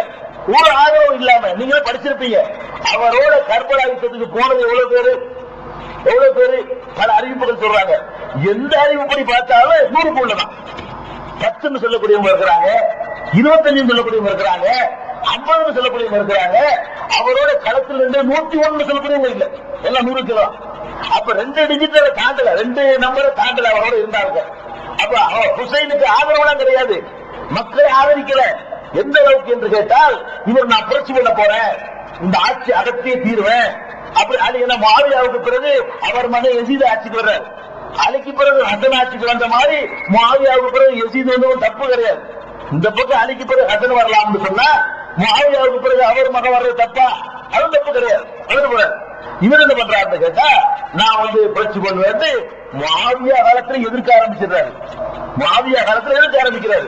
அப்புறம் யசீத் வந்த பிறகு மூர்க்கமா மக்களை திரட்டுற விட மாட்டோம் அப்படின்னு திரட்டுறாரு. திரட்டினா இப்னு அப்பாஸ் சொந்தக்காரர் தான். இப்னு அப்பாஸ் ரசூலுல்லாஹ் பெரியப்பா தானுங்க. இப்னு அப்பாஸ் பெரியப்பா மகன், ரசூலுல்லாஹ்வுடைய தம்பி. ரசூலுல்லாஹ்வுடைய தம்பி இப்னு அப்பாஸ்னா ஹுசைனுக்கு தாத்தா முறை வரும். முத்துவாப்பா ஊர்ல அப்பா, ஹுசைனுக்கு அப்பா. அவர் கூப்பிட்டு சொல்றாரு, இவங்களுக்கு தேவையில்லாதுப்பா, மக்கள் எல்லாம் ஒரு தலைமையில இருக்கிறாங்க, ஒழுங்கா போய்கிட்டு இருக்குது, இப்ப போய் குழப்பம் பண்ணாத, இது ரசூலுல்லாஹ் கிட்ட கட்டளைக்கு மாட்டோம். ஒரு தலைமையில ஒன்றுபட்டு இருக்கும்போது, கவர்மெண்ட் இருக்கும்போது கவர்மெண்ட்டுக்கு எதிராக புரட்சி பண்ணக்கூடாது. கவர்மெண்ட்டுக்கு எதிராக புரட்சி பண்ணினால் அவர்களுக்கு நடவடிக்கை எடுக்கிறதுக்கு அதிகாரம் இருக்குது. உன்னை கொல்லலாம், உன்னை வெட்டலாம், வெட்டினா கூட பாதுகாக்க மாட்டாங்க. ஏன்னா கவர்மெண்ட்டுக்கு எதிராக புது கவர்மெண்ட் உண்டாக செய்யலன்னு சொல்லி எவ்வளவோ அறிவுரை அவரே பயிற்சி பண்ணார். இப்னு அப்பாஸே போய் யசீதை போய் ஏத்துக்கிட்டாரு. நீ நாட்டுல கடமை இருக்கணும், உண்மையான முறையில் அழகா நிர்வாகம் பண்ற, இருந்துட்டு போ அப்படி. இப்னு அப்பாஸ் பெரிய பெரிய சஹாபாக்கள் அந்த ஆட்சி தலைமை ஏத்துக்கிற பொழுது நான் மாட்டேன்னு இவர் நின்றார். நிக்கட்டும், மக்கள்லாம் இவர் பின்னாடி நின்றா ஓகே, மக்கள்லாம் நின்றா ஓகே. ஆனா பாதிக்கு பாதி நின்றா கூட ஏதோ இவர் ஒரு பக்கம் ஆதரவுன்னு அர்த்தம். ஒரு நாதி இல்ல, ஊர்ல யாருமே வரல. கூபாவை கடிதம் எழுதுறாரு, இந்த மாதிரி நான் கஷ்டப்படுறேன், நீங்க வாங்க நாங்க பாத்துக்கிறோம் அப்படின்ட்டாங்க. நாங்க பாத்துக்கிறோம் கூபாவை கொண்டு அப்போட விட்டுட்டு போயிட்டாங்க. ஒருத்தர் ஒரு துணை நிக்கல. கடைசி அந்த கர்பலா காலத்தில் நின்றது எத்தனை? 100க்கு கீழே. 3 யாரு? அவருடைய புள்ள, தரப்புல பச்சிலம் குழந்தை பொம்பளை எல்லாம் எடுத்துட்டு போனாரு. பச்சிலம் குடும்பத்தையே கொண்டு போய் தற்கொலை பண்ற கொண்டு போனார். இஸ்லாமிய பார்வையில் அவர் தியாகம் நோக்கம் நல்லதா இருக்குது, நல்ல ஆட்சி நம்ம ஆட்சி நல்லா நடத்தலாம் அப்படின்னு நினைச்சிருக்கலாம். ஆனால் இஸ்லாத்துல இப்படி போய் சாவறதுக்கு அனுமதி இருக்குதா? ஒரு 1,00,000 பேர் ராணுவத்துல கூச்சி வச்சுட்டு இருக்கும் போது நாங்க 10 பேர் போய் 60 சொல்ல போறோம்னா என்ன நியாயம்? சாவுறது தான் நடத்தாது. சாவுறதுக்கு போற ஆண்டா, போருக்கு போற ஆண்டா ஈக்குவல், ஓரளவுக்கு ஈக்குவல் இருக்கணும். போர் களத்துல இறங்குற ஆண்டா அது அல்லாஹ் சொல்ல கணக்கிலே இருக்கணும். 1க்கு 10. ரொம்ப பெரிய வலிமையான ஆளா இருந்தா 1க்கு 10, வலிமை குறைஞ்ச சமுதாயமா இருந்தா 1க்கு 2. அப்படிதான் நல்லா சொல்லி காட்டுறான். 100 இருந்தால் 200 வெல்ல முடியுங்கிறான். 100 வலிமையா இருந்தா 200 ஜீக்கனால வெல்ல முடியும். நீ 100க்கு 1க்கு 2 இருக்கு. அப்படியே இருந்துச்சு. வெறுமனே 100 அங்க பல்லாயிரக்கணக்கில் குவிக்கப்பட்டிருக்கு. பல்லாயிரக்கணக்கில் குவிக்கப்பட்டவர்களுக்கு எதிராக ஈட்டியும் அம்பையும் ஆளை எழுதிக்கிட்டு போனா எவ்வளவு இருந்து கை கட்டிக்கிட்டு இருப்பான்? நீ சும்மா வரைக்கும் கை கட்டிருப்பான். நாங்கள் உண்ணாவிரதமா கை கட்டி நிக்கிறதுக்கு ஜனநாயக போராட்டம் ஆர்ப்பாட்டமா நடந்தாங்க இல்ல. இவங்க அம்பு எடுக்கும்போது நெஞ்சில படுற வரைக்கும் பார்ப்பான். ஒருத்தர் நெஞ்சில குத்தணும் வர்த்தனை செய்யுமா? அப்ப இதான் ரிசல்ட் நடக்கும் தெரிஞ்சுக்கிட்டே கூட்டிட்டு போறாங்க. இது ரசூலுல்லாஹ்வுடைய பொருளுக்கு மாட்டார். ரசூல் ஸல்லல்லாஹு அலைஹி வஸல்லம் அவர்கள் ஒழுங்கான ஒரு ஆட்சி இருக்கும் பொழுது ஆட்சியாளர்கள் எவ்வளவு மோசமாக இருந்தாலும் அவங்களுக்கு எதிராக புரட்சி பண்ணக்கூடாது, கவர்மெண்ட் ரெண்டாக்கி விட்டுறக்கூடாது, சிதறிடும். ஒரு நாட்டினுடைய வலிமை பலம் எல்லாம் குன்றி போயிடும். அப்படி தடை செய்த ஒரு காரியத்தை இவர் தலையில் எடுத்துக் கொண்டு போனாரா இல்லையா? அது குர்ஆனை பிறகு ஏற்றுக்கவே முடியாது. ஆனால் அவர் என்ன பண்ணிருக்கலாம்? ஒன்னு நல்லா இவர் நல்லா நடக்கலாம். கெட்ட எண்ணம் நம்ம சொல்ல முடியாது, யாரையுமே எண்ணம் கெட்டன்னு சொல்ல முடியாது. அவருடைய எண்ணத்துக்கு தகுந்த மாதிரி அல்லா என்ன செய்வான்? அவருடைய இதை மன்னிப்பு, அது ஒரு விஷயம். அவருடைய நல்ல எண்ணமா இருந்து கூலி கொடுத்தா கூட நமக்கு கவனம் பிரச்சனை இல்லை, அது ஒரு விஷயம். ஆனால் வெளிப்படையான ஹதீஸ்கள் அடிப்படையில இவர் இந்த காரியத்துக்கு போயிருக்க கூடாது. மக்களை திரட்டிக்கிட்டு போய் உனக்கு அழுத்து அந்த அவனை இறக்க முடிஞ்சுன்னா போய் இறக்கணும். அதை விட்டு இறக்குற அளவுக்கு உனக்கு மக்களை திரட்ட முடிஞ்சே செய்யணும். யாரு ஆதரிக்கல? சொந்த இவ்வளவு ஆதரிக்கல, இவ்வளவு முறை ஆதரிக்கல, குடும்பத்தார் ஒத்த ஆதரிக்கல. இந்த பொண்டாட்டி பிள்ளைகள 10 வயசு பிள்ளை 3 வயசு பிள்ளை எல்லாம் தேவையா இது? இந்த மாதிரி கொண்டு போய் நூறுலையும் எல்லாம் இப்படிப்பட்ட இருக்கலாம். களத்தில் நிக்கிறார்கள் ஒரு 10 கூட தராது. இந்த ஆயுதம் தாங்கி போராடுறதுக்கு இவர் கூட்டிட்டு போன ஆட்கள் 10 டிக்கெட் தராது. இந்த 10 பேர் போய் 10 லட்சம் 10,000 பேர் ராணுவத்தை எதிர்க்கிறோம் போனா இதுக்கு மார்க்கத்தில் அனுமதி உண்டா? தற்கொலை செய்யறதுக்கு இவர் தற்கொலை முயற்சி பண்ணாரு. இதுதான் நடப்புங்க. கொண்டுட்டாங்க, போருக்கு வந்தாங்க நடக்கும். போர் டிக்ளேர் பண்ணிடும் பொழுது போர்ல எவனும் கர்ப்பம் பார்த்துட்டு இருக்க மாட்டான். அது நடந்து போச்சு. ஆனாலும் சுத்தி வளைச்சு பூஜை அள்ளிக்கிட்டு போய் வச்சிருக்கலாம். அவங்க சுத்தி வளைச்சுக்கிட்டு போய் அள்ளி கொண்டு வச்சிருந்திருக்கலாம். அவங்க அதை பார்க்கல, ஆட்சியாளர்களை பார்க்க மாட்டான். அவங்க நம்மளை ஏற்றுட்டாங்க போது அவனுக்கு அந்த நியாயங்கள்லாம் வராது. நம்மளை ஏற்று நம்ம எடுத்து விட்டான்ல, நம்மளை எடுத்துட்டு வாழ எடுத்துட்டு வர்றான்ல, இவரோட கைது என்ன பண்றது? புடிச்சு கொள்ளு. இந்த மாதிரியான ஒரு அடிப்படையில் தான் அவங்க ஹுசைன் கொல்லப்படுறாங்க. முடிஞ்ச சம்பவம். இதை நம்ம எப்படி பார்க்கணும்? இஸ்லாமிய ஒரு ஆட்சி முறையில ஒரு அரசியலுக்காக வேண்டி, பதவிக்காக வேண்டி பல்வேறு காலகட்டங்கள்ல சண்டைகள் நடக்குது. அதுல ஒரு சண்டை இது அவ்வளவு இது ஆட்சியில் இருக்கிறதா, நான் ஆட்சியில் இருக்கிறதா? இதான் இவர் கொல்லப்பட்ட உடனே விஷயம் தலைகீழ மாறுது. நான் சொன்ன அந்த ரத்தம்ங்கிறது கொல்லப்பட்ட உடனே அப்படியே இவரை பத்தி கதைகள் என்ன, கப்சா என்ன, அது என்ன, இது என்ன, இஸ்லாத்துல இது ஒண்ணுதான். எப்படி ஈசா நபியை சொல்லிக்கிட்டே ஒரு மார்க்கெட் வளர்க்குறாங்களோ, வேற ஒரு பொருளை கோட்பாடு அப்படியே ஒண்ணு கிடையாது. ஒரே ஈசா நபி ரத்தம் செஞ்சாலும் மண்ணை செஞ்சாலும் அப்படி அதை சொல்லிக்கிட்டு சிலுவை, அந்த சின்னமே சிலுவை, சின்னமே அந்த மரணத்துடைய சின்னம், சிலுவை அறிஞ்சு கொள்ளப்பட்ட சின்னம். அதே மாதிரி என்ன பண்ணா இவனு இன்னைக்கு மண்ணள்ளி தின்னுட்டு இருக்கான் கர்பலாவில். இன்னைக்கும் இந்த தேதி வரைக்கும் கர்பலாவில் போய் மண் அள்ளி போட்டு திங்கிறான். கர்பலா இருக்கிற கர்பலாங்கிற மண்ணு இன்னைக்கு நீங்க பார்க்கலாம். கர்பலா ஈராக்ல இருக்குதா? ஈராக்ல இருக்குது. அப்ப ஈராக்ல உள்ள கர்பலாவில் நடக்குது. அப்ப ஈராக் அப்ப இதுல என்ன கவனிக்கணும்னு கேட்டா, இந்த சம்பவத்துல இஸ்லாத்துக்கு என்ன இதுல பெரிய பாடம் இருக்குது? இஸ்லாத்துக்காக என்ன நடந்துச்சு? இஸ்லாத்துக்காக என்ன அப்படி 10 வருடம் நிலைநாட்டுக்கு இந்த யுத்தம் நடந்துச்சு? ஒண்ணும் கிடையாது. ஒரு சாதாரண நான் ஆட்சியில் இருக்கா, நீ ஆட்சியில் இருக்கிறாங்க வேண்டி ஒரு விவரம் இல்லாம இவர் போய் ஒரு தப்பை செஞ்சு போட்டு விவரம் இல்லாம செஞ்சாரு. நோக்கம் அது ஒரு விஷயம். எந்த சஹாபியுடைய நோக்கத்தையும் நாம் கஷ்டப்படுத்த முடியாது. ரசூலுல்லாஹ்ட்ட பாடம் பார்த்தவங்க புரிந்து கொள்றது தப்பு வரும். சரின்னு நினைச்சுக்கிட்டு ஒருத்தர் ஆயிஷா நாயகி தப்பு சொல்ல முடியாது, அலியும் தப்பு சொல்ல முடியாது. அவர் நோக்கத்தை அதான் செஞ்சாரு. இவங்க அதான் நம்ம செய்யணும். வேற ஷாபி இமாம்கிட்ட இதை பத்தி கேட்கிறாங்க, கர்பலா பத்தி, சஹாபாக்கள் யுத்தத்தை பத்தி கேட்கிறாங்க. இந்த மாதிரிலாம் நடந்திருக்கு, அதை பத்தி நீங்க என்ன நினைக்கிறீங்க? ஷாபி இமாம் சொன்னாங்க, அழகான அற்புதமான வார்த்தை, பொன்னெழுத்துக்களால் பொறிக்கப்பட வேண்டிய வார்த்தைன்னு சொல்லுவோம்ல, அழகான வார்த்தை. அவங்க என்ன சொல்றாங்கன்னா, அந்த ரத்தத்திலிருந்து நம் கைகளை எல்லாம் காப்பாற்றி கொண்டான். இப்ப நான் அந்த காலத்துல வாழ்ந்தேன்னு வைங்க, ஏதாச்சும் ஒரு பக்கத்துல வாழ் பிடிச்சிருப்பேன்ல. அந்த சகாபாக்களுக்கு மத்தியில் யுத்தம் நடக்கும் பொழுது நானும் அதில் ஒருவனாக இருந்தால் இவரை கொள்றதுக்கு அவரை கொள்றதுக்கு நான் ஆயுதம் தாங்கி இருப்பேன். அந்த ரத்தக்கரை படியாமல் நம் கைகளை எல்லாம் காப்பாற்றி விட்டான். என்ற நாட்களால போட்டு ரத்தத்தை நக்க பாக்குறீங்க, பேசாதே. நம்மள அல்லாத ரத்தக்கரையில் காப்பாத்திட்டான்ல, கையை காப்பாத்திட்டான்ல, நாட்டையும் காப்பாத்திட்டு போ. இதுல வந்து இவன் மகா மோசமானவன், அவன் மகா கெட்டவன், எசீது நாசமா போனவன், தொலைவு உருப்படாம போயிருவான், இதெல்லாம் சொல்லாத, அசனையும் சொல்லாத. அது மாதிரி ஆயிஷா பக்க நியாயம், அலி பக்க நியாயம், மாவியா பக்க நியாயம், மாவியா ஆயோக்கியம், இதெல்லாம் சொல்லாத. அந்த நேரத்தில் நம்மளை இல்லாம அதை காப்பாற்றிட்டு நன்றி சொல்லுது.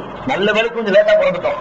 இல்லன்னா அதுல ஒரு பக்கம் பங்கெடுத்து மாவியா பக்கம் சேர்த்து அலியை வெட்ட போயிருப்போம், இல்ல அலி பக்கம் சேர்ந்தா மாவியா வெட்ட போயிருப்போம். நம்ம கைகளை அந்த ரத்தக்கரை படியாமல் எல்லாம் காப்பாற்றி விட்டாங்க அப்படின்னு சொல்லிட்டு கேட்கிறாங்க. சில்க திமாவும் தகவல்லா ஐதியனா, அந்த ரத்தக்கரையில் இருந்து நம்முடைய கைகளை எல்லாம் தூய்மையாக்கி விட்டான். நல்ல வேலைக்கு நம்ம பயிர்களை காப்பாற்றிக்கிட்டான் அப்படின்னு சொல்றாரு. ஏன்னா அடுத்த தலைமுறை தானே இவரு, இவர் வந்து அடுத்த தலைமுறை, ஒரு தலைமுறைக்கு முந்திருந்தாலே இவர் அங்க இருந்திருப்பாரு. அப்ப என்ன செய்யறாரு, பலானு லப்பிசு அல்சிரத்து நாட்டிகா, நம்ம நாட்டை போட்டு அந்த ரத்தத்தை நக்க மாட்டோம் என்ன அர்த்தம்? நான் கருத்து சொல்ல மாட்டேன், அலி நல்லவரா சொல்ல மாட்டேன், மாவியா நல்லவரா சொல்ல மாட்டேன், எல்லாம் நல்லவர்கள். ஷாபி மாம்தரா எல்லாம் நல்லவங்க, ஆயிஷா நல்லவங்க, ஹசன் நல்லவர் தான், ஹுசைன் நல்லவர், எல்லாம் நல்லவர், மாவியா நல்லவர். ஷாபி மாமூல் அபிப்பிராயம் என்ன? இதான் ஒரு மூமினுடைய வேலை. என்ன சண்டை போட்டுட்டாங்க, ஒருத்தர் நோக்கம் இருக்கும், அதுக்கு தீர்ப்பு அவஞ்சல போறான். ரசூல் ஸல்லல்லாஹு அலைஹி பண்ணாங்க, சிறந்த காலம்னு சொல்லிட்டாங்க. நல்ல காலத்தில் வாழ்ந்தவர்கள், அவர்களை குறை சொல்லாத ஆத்த சுப்பு அஸ்ஹாபி, என் தோழர்களை நீங்கள் திட்டி விடாதீர்கள். அவர்கள் கையளவு தர்மம் செய்த அளவுக்கு நீங்கள் உகது மலை அளவுக்கு தர்மம் செஞ்சாலும் அவங்க கையளவுக்கு செய்த நன்மை கூட அடைய மாட்டீங்க அப்படிங்கிறாங்க ரசூல் ஸல்லல்லாஹு அலைஹி வஸல்லம். அப்படிப்பட்ட முஆவியாவை எல்லாம் கீழ்த்தரமாக விமர்சிச்சு எழுதி ஒரு மார்க்க அடிப்பில் நடக்கக்கூடியவர்களுக்கு இது தேவையில்லாது. இந்த அடிப்படையில தான் இந்த ஷியாங்கிற கொள்கை, ஹுசைனை முன்னிறுத்தக்கூடிய கொள்கை, அந்த குடும்பத்தையே கடவுளாக்குற கொள்கை எல்லாம் உண்டாகுது. எப்படி உண்டாகுது? இந்த பஞ்சாங்க இருக்கிறாங்க, ஊர்ல பஞ்சா உண்டா? பஞ்சா உண்டு. பஞ்சாண்டா என்ன தெரியுமா? பஞ்சாங்கிறாங்கல்ல, பஞ்சாண்டு சொன்னா ஒரு கை மாதிரி வச்சிருப்பாங்க. சில பேர் விளங்காம ஹுசைனுடைய கையின்னு வியாக்கியானம் கொடுப்பாங்க. அப்படி கிடையாது. பஞ்சாண்டு சொன்னா பால் சேர்ந்து வந்தது பஞ்சா. பஞ்சாங்கிறோம்ல, பால்னா என்ன? அஞ்சு. பஞ்சாண்டால் அஞ்சு அர்த்தம். பஞ்சாப்புங்கிறான்ல, ஆப்புனா நதி, பீசாப்புங்கிறான்ல, முன்னாடி வர்ற சிறுநீரை பீசாப்புங்கிறான்ல, பீசுல பேசுனா முன்னாடி, பேசி இமாம் முன்னாடி நிக்கிற இமாம்ங்கிறீங்கல்ல, பேசாப்புங்கிறான். பேசுனா முன்னாடி அர்த்தம், ஆப்புனா வாட்டர்னு அர்த்தம். முன்னாடி வர்ற வாட்டர்னு சிறுநீரின் பேர் வச்சிருக்கான். அப்ப அந்த ஆப்புனா வாட்டர்னு அர்த்தம். பஞ்சாப்னு என்ன அர்த்தம்? அஞ்சு வாட்டர்னு அர்த்தம். அஞ்சு நதி ஓடுது நாட்டுல. பஞ்சாப் மாகாணத்துக்குள்ள அஞ்சு நதி ஓடுறதுனால அதுக்கு என்ன பேரு? பஞ்சாப்னு பேரு. அது மாதிரி பஞ்சமின்னு சொல்லுவான், காலண்டர்ல கூட சொல்லுவான். அஞ்சாம் நாள் பஞ்சமின்னு என்ன அர்த்தம்? அஞ்சாம் நாள். பஞ்ச பாண்டவர்கள், அஞ்சு பாண்டவர்கள், பாண்டவர்கள் அஞ்சு பேர் இருந்தால பஞ்ச பாண்டவர்கள். பஞ்சவர்ண கிளி, அஞ்சு கலர் இருக்கு அந்த கிளியில, அதனால இதுக்கு பேர் என்னது? அஞ்சு வர்ண கிளின்னு சொல்றது பேரா பஞ்சவர்ண கிளி. அப்ப இந்த பஞ்சாயத்துங்கிறான். பஞ்சாயத்துனால பாஞ்சு ஆயத்து தான். ஆயத்துனா பிரமுகர், பாஞ்சு ஆயத்துனா அஞ்சு பிரமுகர். முகலாயர்கள் இந்த நாட்டை ஆட்சி செய்யும் பொழுது ஊருக்கு 5 பிரமுகரை நிர்வாகியை போடுவாங்க. 5 ஆயத்தை, அதான் பஞ்சாயத்து முறை. அதுதான் நம்ம காட்டு வச்சுட்டாங்க. பஞ்சாயத்துக்கிறான பாஞ்சு ஆயத்துனா என்ன ஆயிடுச்சு? ஆயத்துல பிரமுகர், ஆயத்துள்ளாங்கிறான்ல, ஆயத்துல்லா குமைனி ஆயத்துள்ளாங்க பிரமுகர், பெரிய பிரமுகர். ஆயத்துல பிரமுகர் அர்த்தம். குர்ஆன் வசனத்தில் ஆயத்துல அர்த்தம் இருக்குது. இன்னொரு அர்த்தம் பிரமுகர் அர்த்தம். பாஞ்சு ஆயத்துல என்ன அர்த்தம்? 5 பிரமுகர். ஊருக்கு 5 பிரமுகர் நிர்வாகம் பண்ணுவாங்க கிராமத்தை, பஞ்சாயத்து. அந்த மாதிரிதான் பஞ்சாண்டு கேட்டா 5 கடவுள் கொள்கை. பஞ்சாண்டு என்ன அர்த்தம்? கை இல்ல, 5 கடவுள் கொள்கை. இது எங்க இருந்து கேக்குறீங்களா? அதுல 3 கிதாபுல நீங்க ஊர்ல ஓதுவீங்கல்ல, அந்த 3 கிதாபுல ஒரு பாட்டு எழுதி வச்சிருப்பான். லீ ஹம்சத்துன் உத்ஹி பிஹா ஹர்ரல் வபாயில் ஹாத்திமா அல் முஸ்தபா ஒல் முர்தலா வபுனாஹுமா ஒல் ஃபாத்திமா. அந்த பைத்து இதுக்கு என்ன அர்த்தம்? லீ ஹம்சத்துன், எனக்கு 5 பேர் இருக்கிறார்கள். லீண்டா எனக்கு இருக்கிறார்கள், ஹம்சாண்டா 5 அரபில. லீ ஹம்சத்துன், எனக்கு 5 பேர் இருக்கிறார்கள். என்ன 5 பேர் இருக்கிறாங்க? உத்ஹி பிஹா ஹர்ரல் வபாயில் ஹாத்திமா, கெட்ட முடிவு, கெட்ட மரணம் ஏற்படாமல் அந்த 5 கொண்டு என்னை நான் காத்துக் கொள்வேன். எனக்கு 5 பேர் இருக்கிறாங்க. இந்த 5 பேரை கொண்டு மோசமான முடிவு ஏற்படாமல் என்னை நான் காத்துக் கொள்வேன். அந்த வெப்பத்தை நான் அணைத்து விடுவேன். 5 பேர் யார் தெரியுமா?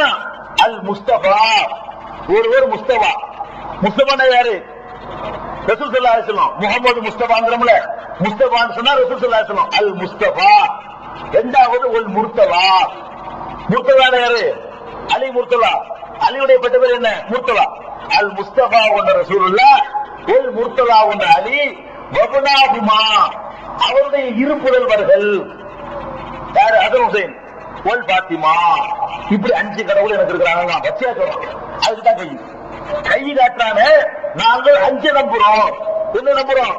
1 ரசூலுல்லாஹ் எங்களை காப்பாற்றுவாங்க, 2வது அலி வந்து காப்பாத்திக்கிறாரு, 3வது ஹசன் காப்பாற்றுவாரு, 4வது ஹுசைன் காப்பாற்றுவாரு, 5வது வந்து பாத்திமா வந்து காப்பாத்திடுவாங்க. இந்த 5 அடையாளமாகத்தான் இந்த பஞ்சா என்று ஒரு கை மாதிரி வச்சு கொண்டு போறாங்க. குதிரை வச்சுக்கிட்டு எடுத்துட்டு போறோம் பஞ்சாண்டு. நாங்க 5 கடவுள் நம்புறோம். விளங்காதவன் என்ன பண்றான்னா ஹுசைனுடைய கையின்னு வியாக்கியானம் என்னடா ஹுசைன் கை, ஹுசைன் கையெல்லாம் கிடையாது. நான் அரபில இருந்து வாட்சி உங்களுக்கு அர்த்தம் சொல்றேன். இந்த பஞ்சா உண்டானது 5 கடவுள் கொள்கைக்காக உண்டானது. இது இஸ்லாத்துல உள்ளதா? நான் சொன்ன ஷியாண்டு அலிரலி இல்லாஹ் நோய் மிகைப்படுத்துவதற்காக ஒரு கூட்டம் உண்டானான அவன் உண்டாக்குற கொள்கை அல்லாஹ்விடமிருந்து மக்களை திருப்பி ரசூலுல்லாஹை கடவுளாக்கி, அவர் மர்மோனையும் கடவுளாக்கி, ரசூலுல்லாஹுடைய பேரப்பிள்ளையை கடவுளாக்கி, ரசூலுல்லாஹுடைய மகனையும் கடவுளாக்கக்கூடிய கடவுளை நிறுத்தக்கூடிய ஒரு கேடுகட்ட சித்தாந்தம் தான் பஞ்சாங்கிறது. இந்த பஞ்சா எடுத்துக்கொண்டு ஊர்வலா சுத்துறாங்க. நீங்க பார்க்கலாம் காலண்டர்களை எல்லாம், காலண்டர்களை பாத்தீங்கன்னா எல்லாம் இந்த ஷியாக்களுடைய ஆதிக்கம்.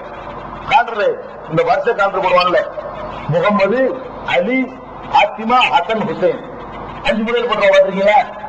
5 பேர் பார்த்து 5 பேருக்கு 5 ரோஜாப்பூ மாதிரி போட்டு ஒன்னு முகமதா, ஒன்னு அலியா, ஒன்னு பாத்திமாவா, ஒன்னு ஹசனா, ஒன்னு ஹுசைனா. இந்த அபூபக்கர் தான் மறந்துடுறான். ரசூலுல்லாஹ்வுக்கு பிறகு ஒருவர் அடுத்த நிலையை வச்சு போற்றுவதாக இருந்தால் யாரை போற்றணும்? நீங்க அபூபக்கரை போற்றணும். அபூபக்கரா அவன் காஃபிர் இப்படி சொல்றாங்க. அவன் தான் அபூபக்கர் யாருன்னு அவன் காஃபிர். இது யார் சொல்றா? அன்னைக்கு உள்ள ஷியாவும் சொன்னான். இன்னைக்கு மௌத்தா போன குமைனி அவன் சொன்னான். ஆயத்துல்லா குமைனி இருந்தானே அந்த சொன்னான் அபூபக்கர் காஃபிர், உமர் காஃபிர், உஸ்மான் காஃபிர், அலி மட்டும் தான் முஸ்லீம். ரசூலுல்லாஹ்வுக்கு பிறகு எல்லாரும் காஃபிரா மதமாறிட்டாங்க. ஷியாவுடைய கொள்கை. ரசூல் ஸல்லல்லாஹு அலைஹி வஸல்லம் பிறகு எல்லாரும் காஃபிர்களாக மதமாறி விட்டார்கள்.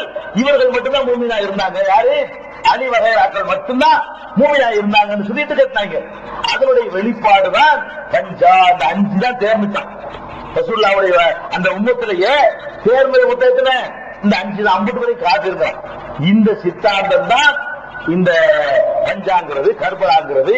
அதை வச்சு தீ மிதிக்கிறது யார் கலாச்சாரம்? அலி அவர் ஹுசைன் கொல்லப்பட்டதுக்காக வேண்டி நீ தீயில மிதிக்கிற, ஹுசைன் கொல்லப்பட்டதுக்காக வேண்டி மாறல் அடிச்சுக்கிற. சில வடநாடுகள்ல எல்லாம் கத்தியினால குத்திக்கிட்டு ரத்தம் வைக்குவான், அறுத்துக்குவாங்க. கத்திரிக்கலா டிவியில பார்க்க இந்த டிவிலாம் வராத காலத்துல நமக்கு தெரியாது. மெட்ராஸ்ல இருக்குது இந்த டிவிலாம் வராத காலத்துல நமக்கு தெரியாது.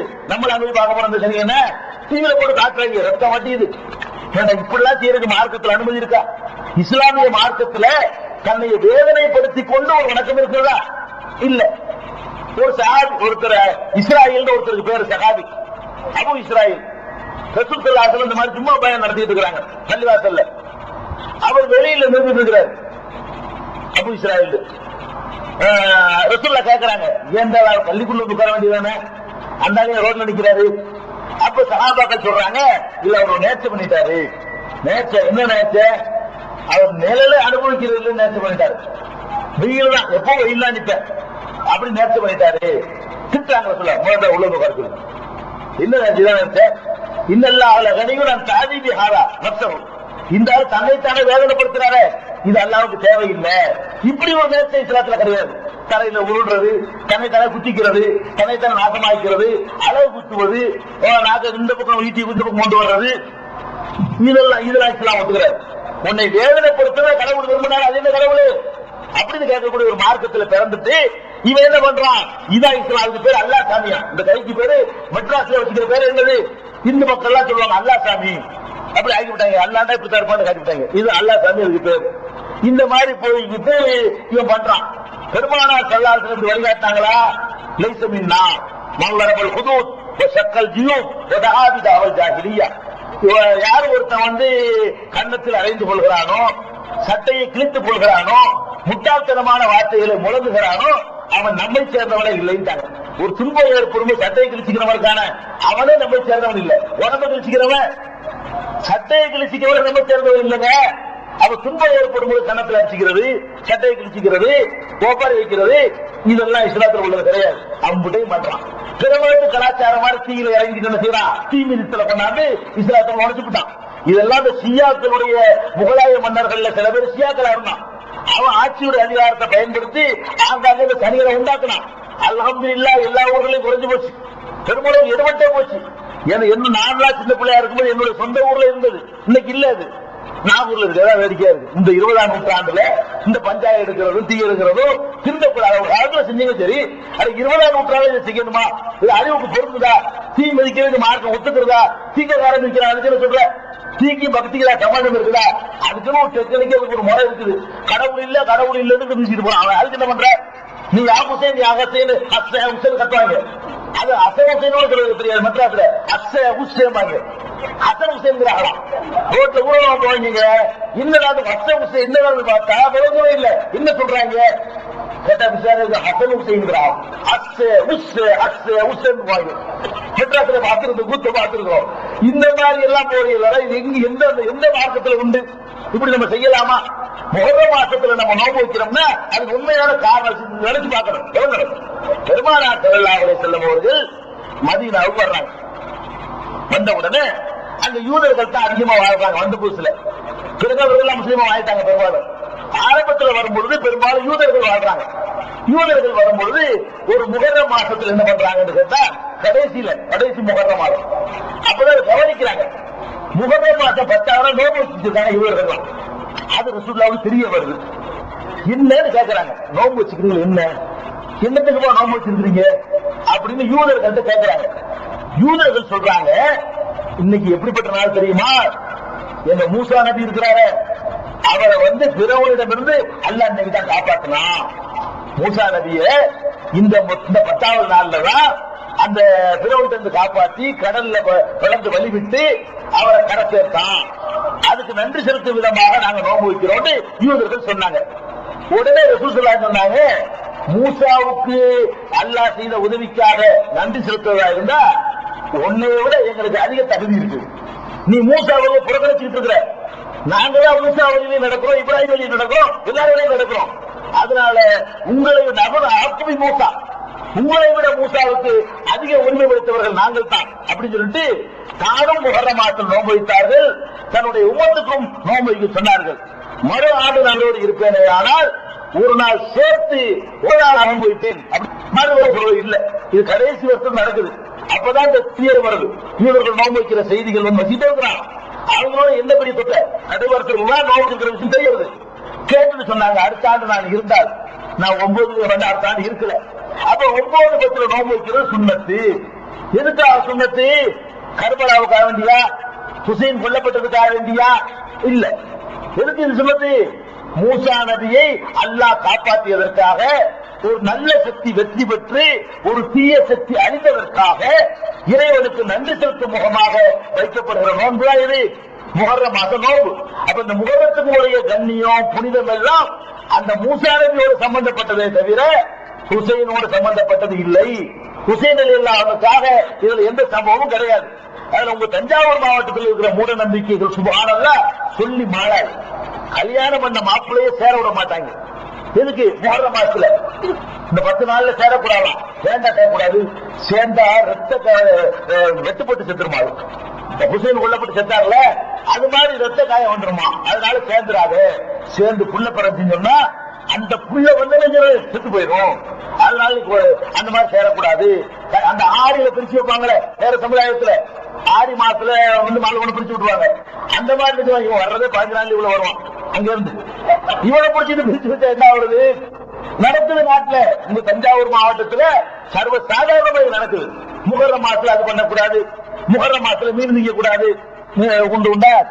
அது சப்ஸ்கிரைப் பண்ணுங்க.